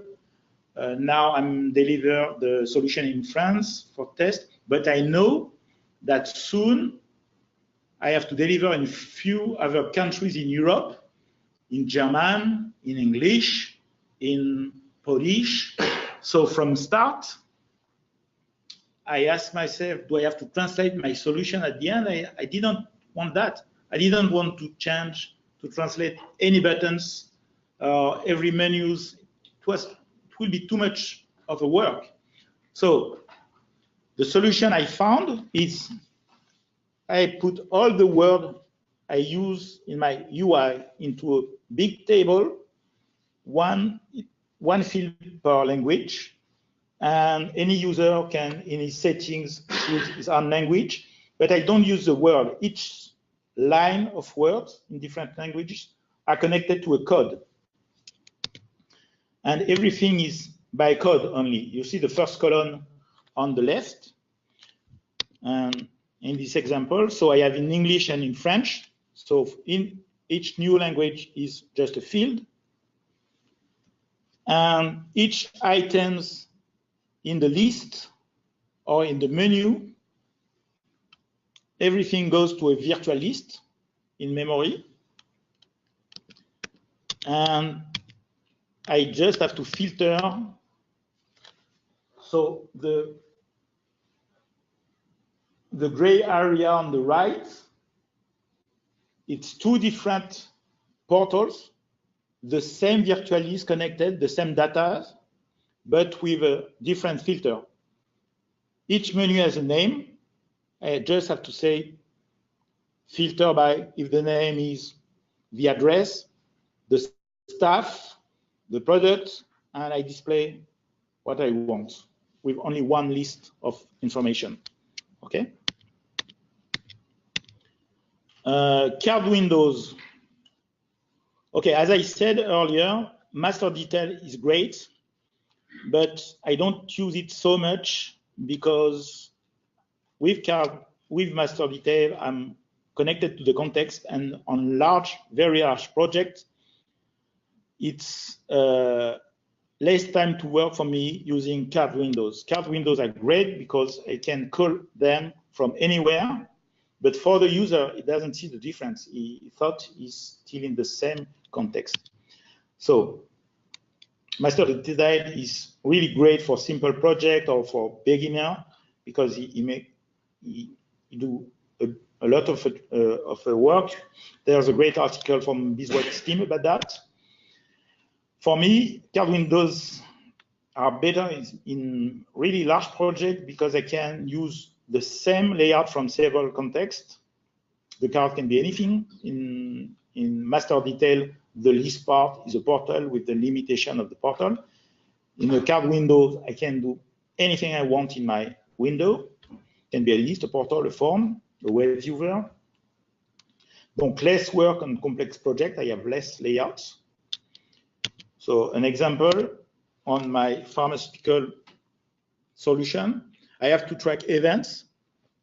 So I can open an event from the hospital form, but if I want to open the same event from the staff, I use the same form. I just throw different parameters because I use kind of dynamic layouts. On the bottom, you see you have navigation with hidden functionality, hidden features.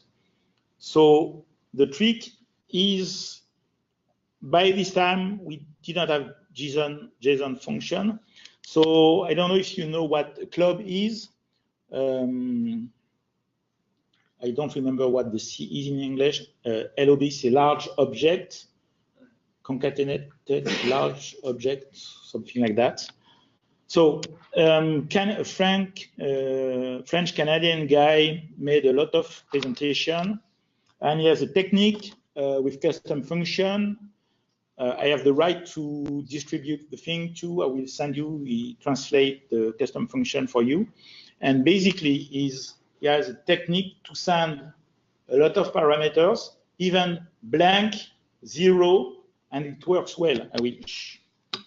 Because when you send a list of parameters, you have to, by calculation, replace. If it's empty, I put a default value and stuff like that. And if you have return, it's a mess. Here's a solution that handles everything. So,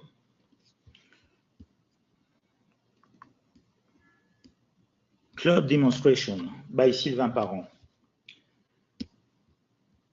So, I create a new record. I enter any parameter, and I feed my club. Okay, so I click, and it's a 9-pipe FileMaker, 9 characters. Okay, 9 plus 4. If I do something empty, I make a return. I do something empty. I make a carriage return. I do that. Okay. If I do something extreme, the source code of the FileMaker web page. Okay, try to do that with another method.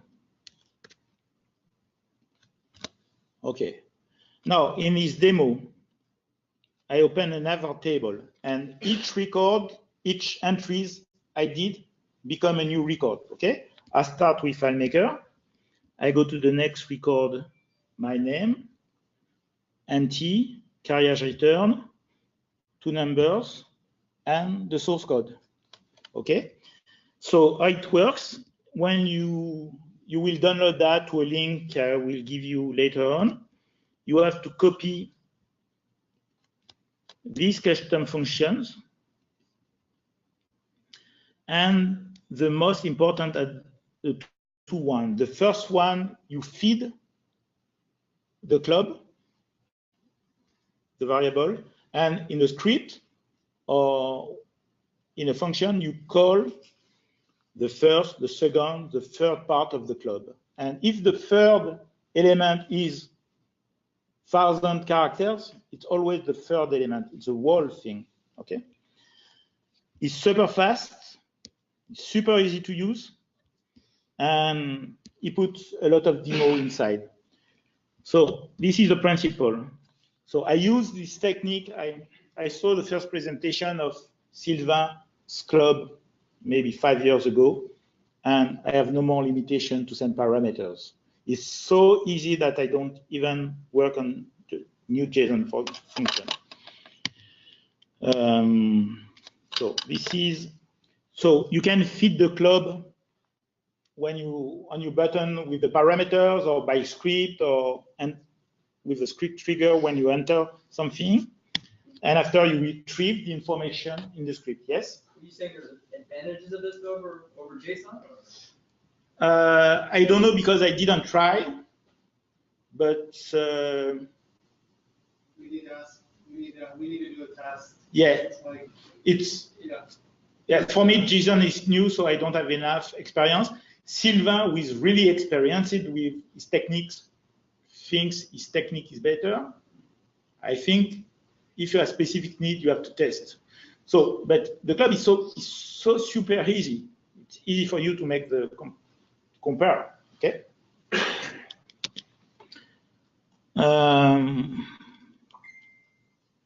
So a few things about, I don't have time to present all my work about the tree, the list. The thing is, for me, there's two big kind of patterns when you work on the database. There are the field, the form, working with fields, editing fields, and the list. So we see one data at a time in a form. Okay, I see one record at a time. And in the list or portal, I see several records at a time. So two different patterns for the user. And the way we have to manage, to work, to manipulate several data at a time.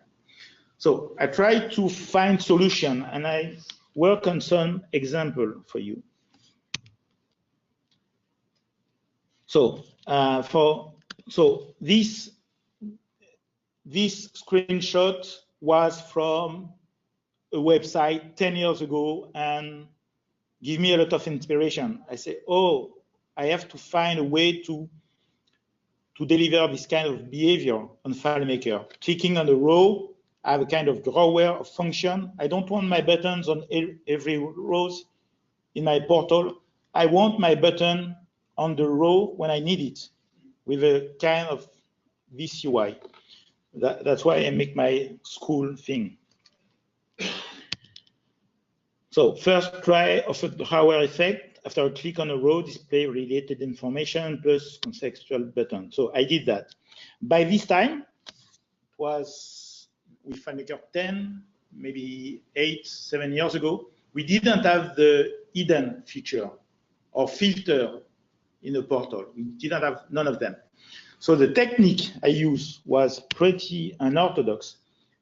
I created records after my click. And if I click back on the same thing, I delete the record. I created record just to display information. So it's wrong. But at this time, it was the only solution. Today, I have all my records, and I just have to filter and to hide them. And it was a portal. Everything was in a portal. Does it have to be a portal?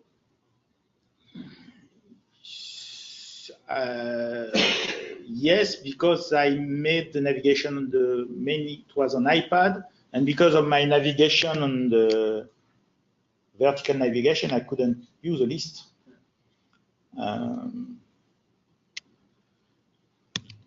By this time, we don't have master detail and stuff like that. I use a lot portal. Every time I need a list of record, I didn't use a list. I use a portal because I have much more power on my UI because of the vertical thing of my navigation. This was for iPad. Another need I have, this is the same portal, but I create fake separation of category by filtering. I have to, this is for real estate agency, I have to track expenses by category. 5 kind of categories: the land, technical expenses, marketing expenses, low expenses. So all the expenses are connected through the project number, but I separate by filter. So I have a category field, but it was not really perfect. The user wanted to, at a certain point, he made a mistake. He wanted to move one expenses from one category to another. So after a few years, he asked me to improve the system. So I came back with a more advanced hierarchy thing, and I start working on the drag and drop thing. So the hierarchy gives me the kind of category, expense category, and the drag and drop feature give me the opportunity to change my expense. So as long as I move, I change a line from a category to another. In the same time, I write the new category. I change the category code or text, whatever. Okay. So with an interaction in the same time, I write in my record, because at the end I have to print things. I have to collect total, subtotal, and total are connected to a category of expense. So the principle is there's a parent and child relation. I try to identify the ID of my record, the parent ID. So I track everything in the same record. I try to identify, is it a parent or is it a child? I use global variable. Another thing I did just for this presentation, to use the same principle, working on portal and displaying, collapsing thing, make a contact list in a portal. You make a company record. You want to track all the contact of the company. It's super classic to use a portal with the title, the name, the phone number, the email. But what if on a specific record or a specific customer, this specific guy doesn't have 2 numbers, he has 20 numbers, okay? So it becomes difficult to, you don't have to create 20 fields for that. So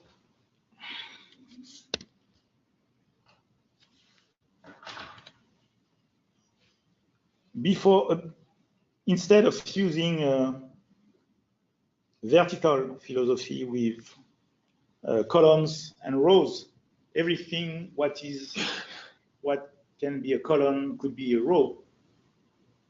So instead of having my name, my phone number, my cellular number, I have a table with a value, an attribute, and a name, and I create as many lines as I want. I just have to change my attribute, phone number 1, phone number 2, email, Skype ID.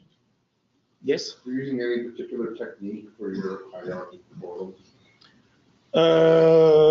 This one is, the technique is pretty simple. I don't know if it's simple, but the technique basically is child and parent ID. And the way I collapse everything, I use the FileMaker filter. So I will show you. So this example,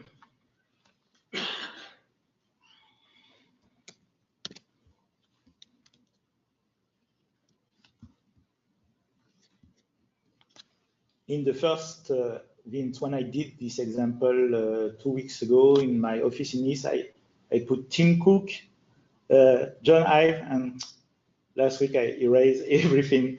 And now you have Timbuktu and name like that. Okay, you understand why. So this example, he has Skype Vince.m, and I add it. So I can add everything. I want to delete this, I delete this, okay? I can open, close. So I have another little UI thing. When this is open, when I collapse or open, I only interact with the row I'm on. If I'm click on this little checkbox, it acts like accordion. If I open one, it closes the other one. You see? If I'm there, just a little thing. So this is a portal. I have a relation between, I have each record as a UID, is record ID, and I store the parent ID. And when I want to collapse thing, so I filter my, I don't change the records. I just display or hide the records with the filter function, the portal filter function. So I have my calculation. When I click on a row, I just store the parent ID in a global variable. And my filter say, if you're not a parent, if you're a child, and the same ID is in this global variable, you just hide me, or you show me in the opposite thing. This is the techniques. So if I run the script debugger and the data viewer, so if I close Vince, I just copy ID or the name in my global. I think in my example is the name. So if the name doesn't exist, I put the name in my global. If the name exists, I do the opposite. So I store something. So you know there's a new global variable, and okay. And in my datas,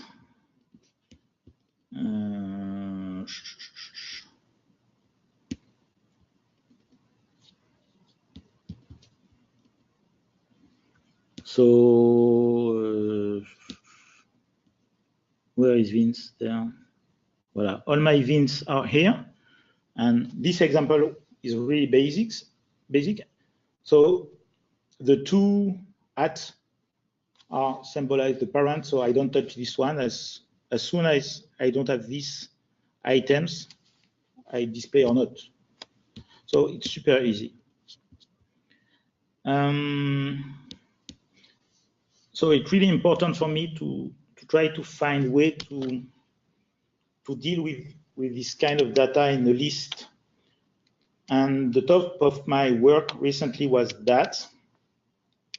So it's a little bit more complicated. So as I explained it to you earlier, so I really need something strong and complicated. I want to make something really complicated, and I want to make it as simple as possible. So to understand that, I have to explain really well how the business works. So an event agency, my kind of customer, what does he create? When a big company came, let's say FileMaker want to present, a good example, DevCon. You give DevCon to be organized by an event agency or even FileMaker. DevCon is 3 or 4 days, so you have to arrange 4 days. You have to book accommodation. You have to book the venues. You have to book the food and beverage. You have to book maybe guides, translator. You have to book video tech guy, and everything is expensive. So it's not the same expensive every day. So okay, you have to know that DevCon start maybe 2 days before the opening keynote. Speakers arrive 1 day prior, and there's a dinner, there's a speaker dinner meeting. So, and all the expenses. Imagine FileMaker has to send 50 engineers. We have to book plane. We have to book taxis, coach. So you enter a lot of expenses, information.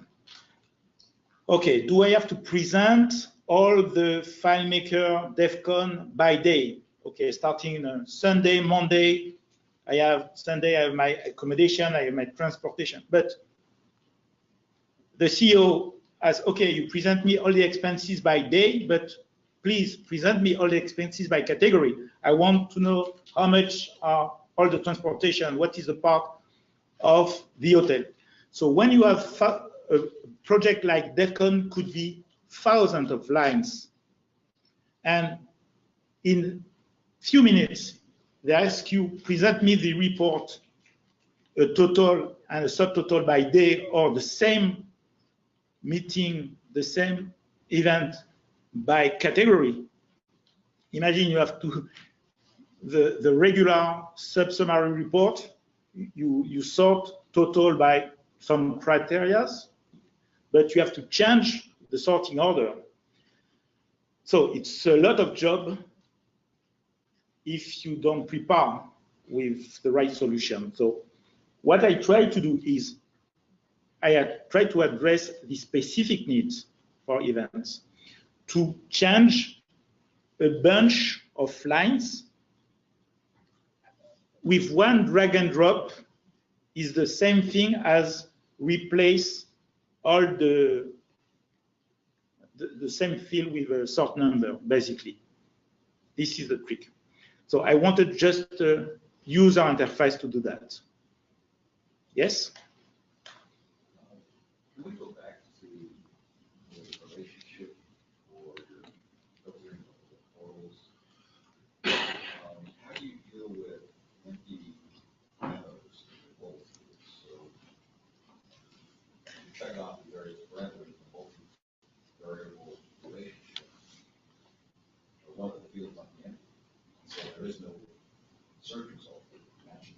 Which one? Like earlier in your invoices, there was no let's say there's no invoice yet in the process, right? The process. You go far, far, far away in the past. Which example are you talking about? Well, let's just take a multi-variable relationship, 4 parameters, right? Global variables. And one of the 4 global variables is empty, so your relationship finds no records. How do you deal with that? I'm not in this scenario. Okay, if we are talking about relationship for my I cannot say this word in English, sorry. Hierarchy system.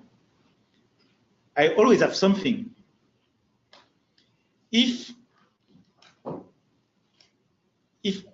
Okay, I don't know if we are talking about the same thing because, okay, let me. You had that example earlier of a company that had processes where it's really far. You don't have an invoice yet. You don't have the delivery. There's nothing in the dispute. No, I collect, so for this example, I don't have relation issue. I load data in a virtual list. Okay, I go back. Let's see if we are talking about the same thing. Without using virtual list, though, I'm referring to FileMaker relationships. Yeah, but I don't have relationship in that scenario. Okay, you're talking about that? So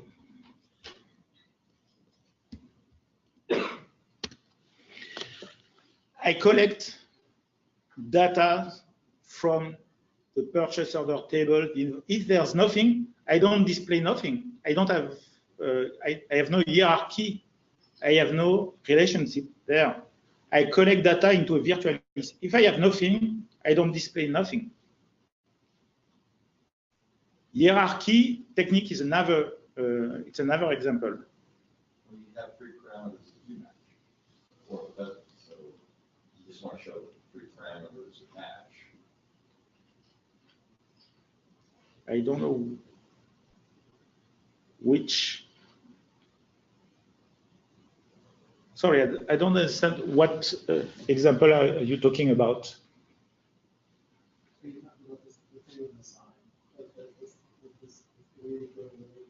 Well, for going back, you had global field with parameters in it, or 1 or whatever, but they all have to have a value in order for the relationship to show find related records. I have presented global. Are you talking about the alternative? Yeah, this is stuff on the side. Yeah, it's just not going to find the records. So what you're saying is there's no value in cities. Yes, it's still going to find the other members. No, it's not, because relationship is based on 4. That's your question. That's the question. Yeah. Is, now my assumption is you are finding based on 3 parameters rather than 4. But it doesn't, relationship doesn't do that. The one where you were comparing the million records search all movie times that you got. Yes. There's an extra calculation field. If it's empty, I have a default value. Okay, okay, I understand. Sorry, but you are really far away back in time. So yeah. Next time, say stop right now. Okay, this example, I can use the portal. That's okay, the same. Okay. If I have nothing, this example, right? Yes. Okay. Because, excuse me, I didn't go deeper because I assume everyone knows the techniques. Okay, I enter value, but if I have no value, if it's empty, I have a calculation that creates default value. So the trick is for date, Okay. The value, my entry value is, I don't know if I can,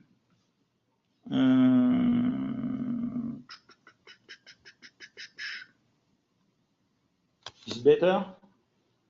Okay, my starting date or my ending date is a global value, is the one I enter, but it's not the one that I use in my link. By calculation, so if my starting date is empty, I say it's 1/1900. If my end value is empty, I say 3000. If my text is empty, I put XYZ, I put a character, whatever. And in my destination table, I made a link on, I don't link on the title of the movie directly.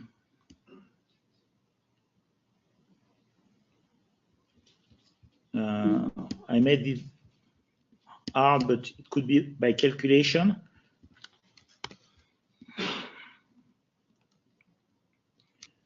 Let's say I link on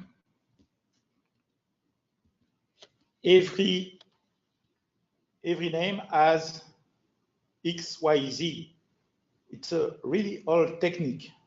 When you link things in a portal, it could be a character, the same character, or a unique word, because thanks to FileMaker, when we make a link, a list of value can be linked to another list of value. So I don't compare one value to another. I compare a list of value, and in this list, I always have a default value if it's empty. So sorry, because since FileMaker, maybe 5, 6, it used to be an @ symbol, or you have to put something that the user cannot expect. So I put XYZ. So to answer the question, as a user, you think it's empty, but if it's empty, the system, the solution, put a default value behind that. Do I answer? Okay, thank you. So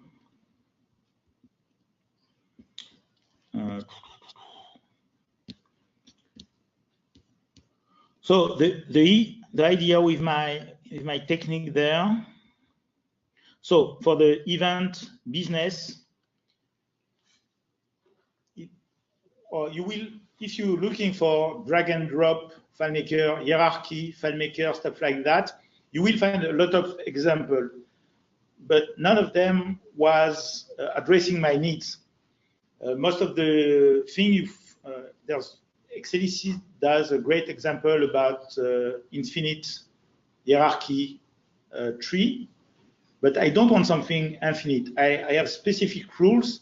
I have my category, my subcategory. I wanted when I drag a category on another, because we have small displays, we couldn't see all the value. I just want to drag something. I don't care where I drag, and I drop the category. I just want my category to go above or upon something. I don't want to have to be precise.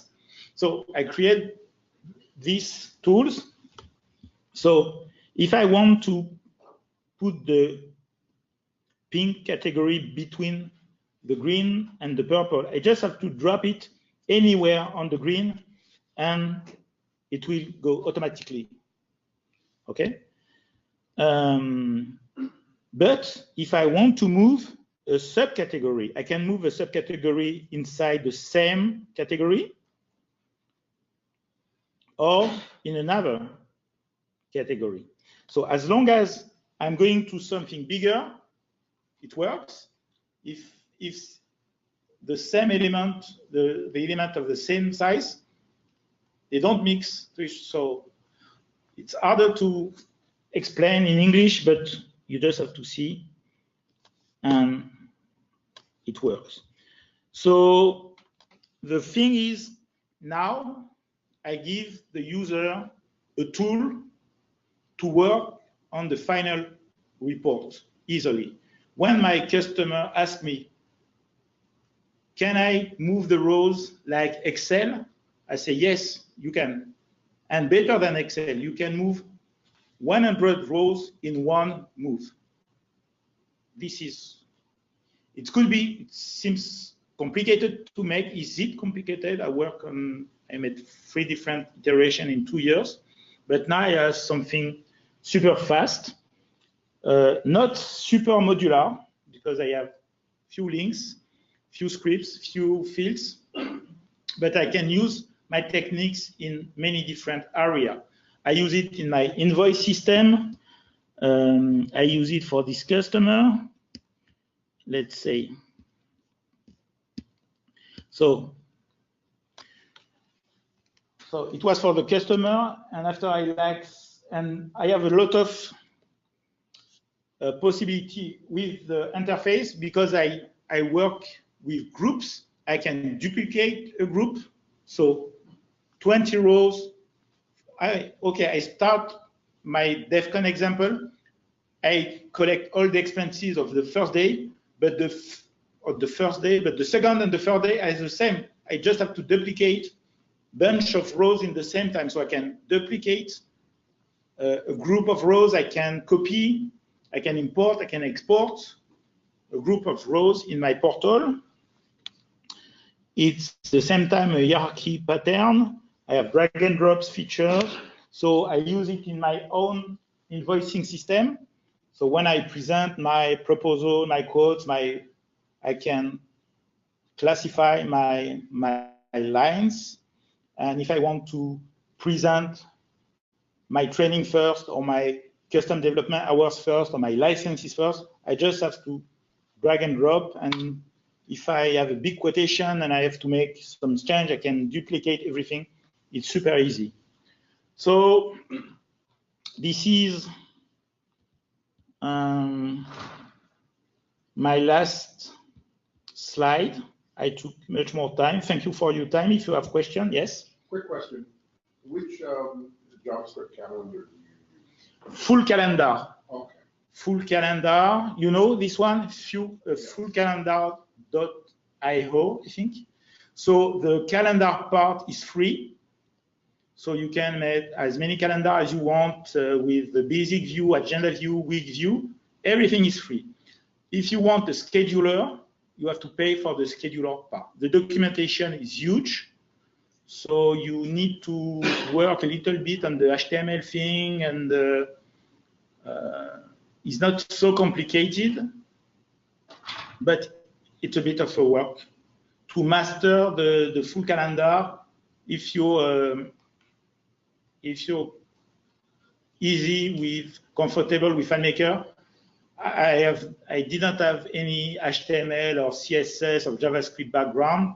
I think it's 1 good week of work. You start working on the better you are with the HTML and JavaScript, the easiest is for you to make the connection. So basically, I run scripts, URL scripts, to trigger FileMaker script. When I create a new event by drag and drop in the calendar, I fire a FileMaker script to create the record, or to send the parameters and create the record for the specific date and time and stuff like that. So, but it's really useful when you want to implement an agenda in several projects. I learned the full calendar thing a few years ago. Now I use an agenda in any project because we always need to track date. Other questions? No? You are all custom developer, you are in-house, you are independent. Can you give all of you your name and quick presentation to explain me what you're, I'm going from very far away, so I want to know more about you. Yeah, sure. I did some solutions. I do custom solutions for customers, but also do conversions. I have software that converts, let's say, Microsoft Access and Visual Fox Pro into FileMaker. So I have a tool which does that. It's written in code. Okay, thank you. You, sir? I'm Mark Strauss. I'm an independent contractor, but mostly work for bosses. Okay. Essentially, Okay, cool. Thank you. It's a great talk. Thank I you. learned a lot. My name is York Penn. I work for New Precision Technology, a medical device manufacturer. I'm in charge of the IT. Okay. And, we use FileMaker to do ERP and non-ERP. It's great. Okay. Okay, thank you. Hi, and thank you for your, I'm John Rosen, and I've been in FileMaker community for a long time. Right now, I'm an independent developer working on a variety of projects. Okay. You? I'm John Ball. I am in-house, kind of straddling in-house and contractor at the same time. So a lot of printing industry, a lot of machine learning. Okay. Dave Raines, I'm an in-house developer for construction. Okay. And 7 years ago, started converting Excel silos, databases, or spreadsheets, and bringing them into FileMaker module. So we were a $25 million company then, we're $60+ million company now, and I contributed all to FileMaker. How many users do you have? FileMaker users? 30, 40. Nice. Okay, thank you. Sir?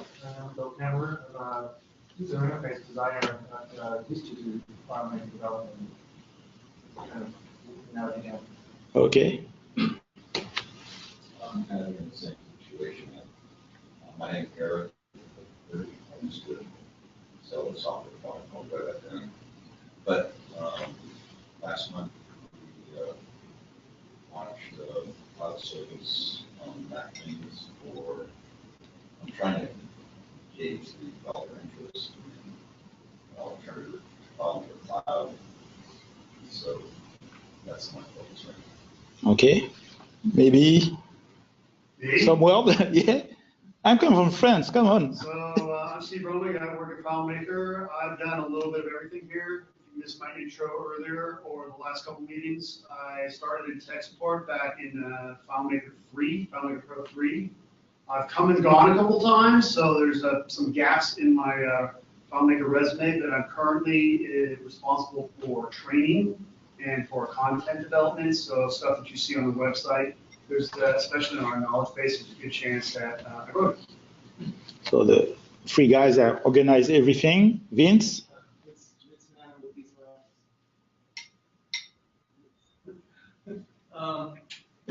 Oh, the Inspector Pro. Oh, yeah. Yeah, between that and these sites. Eric Matthews, in-house developer at San Jose State University. Get to do that whole time. Okay. Well, thank you all. It was a pleasure, and I'm really proud to spend the week here in the Mecca of computer and software. So it's really great to be with you. Thank you. Merci infiniment again. I appreciate it. Oh. Yeah, please.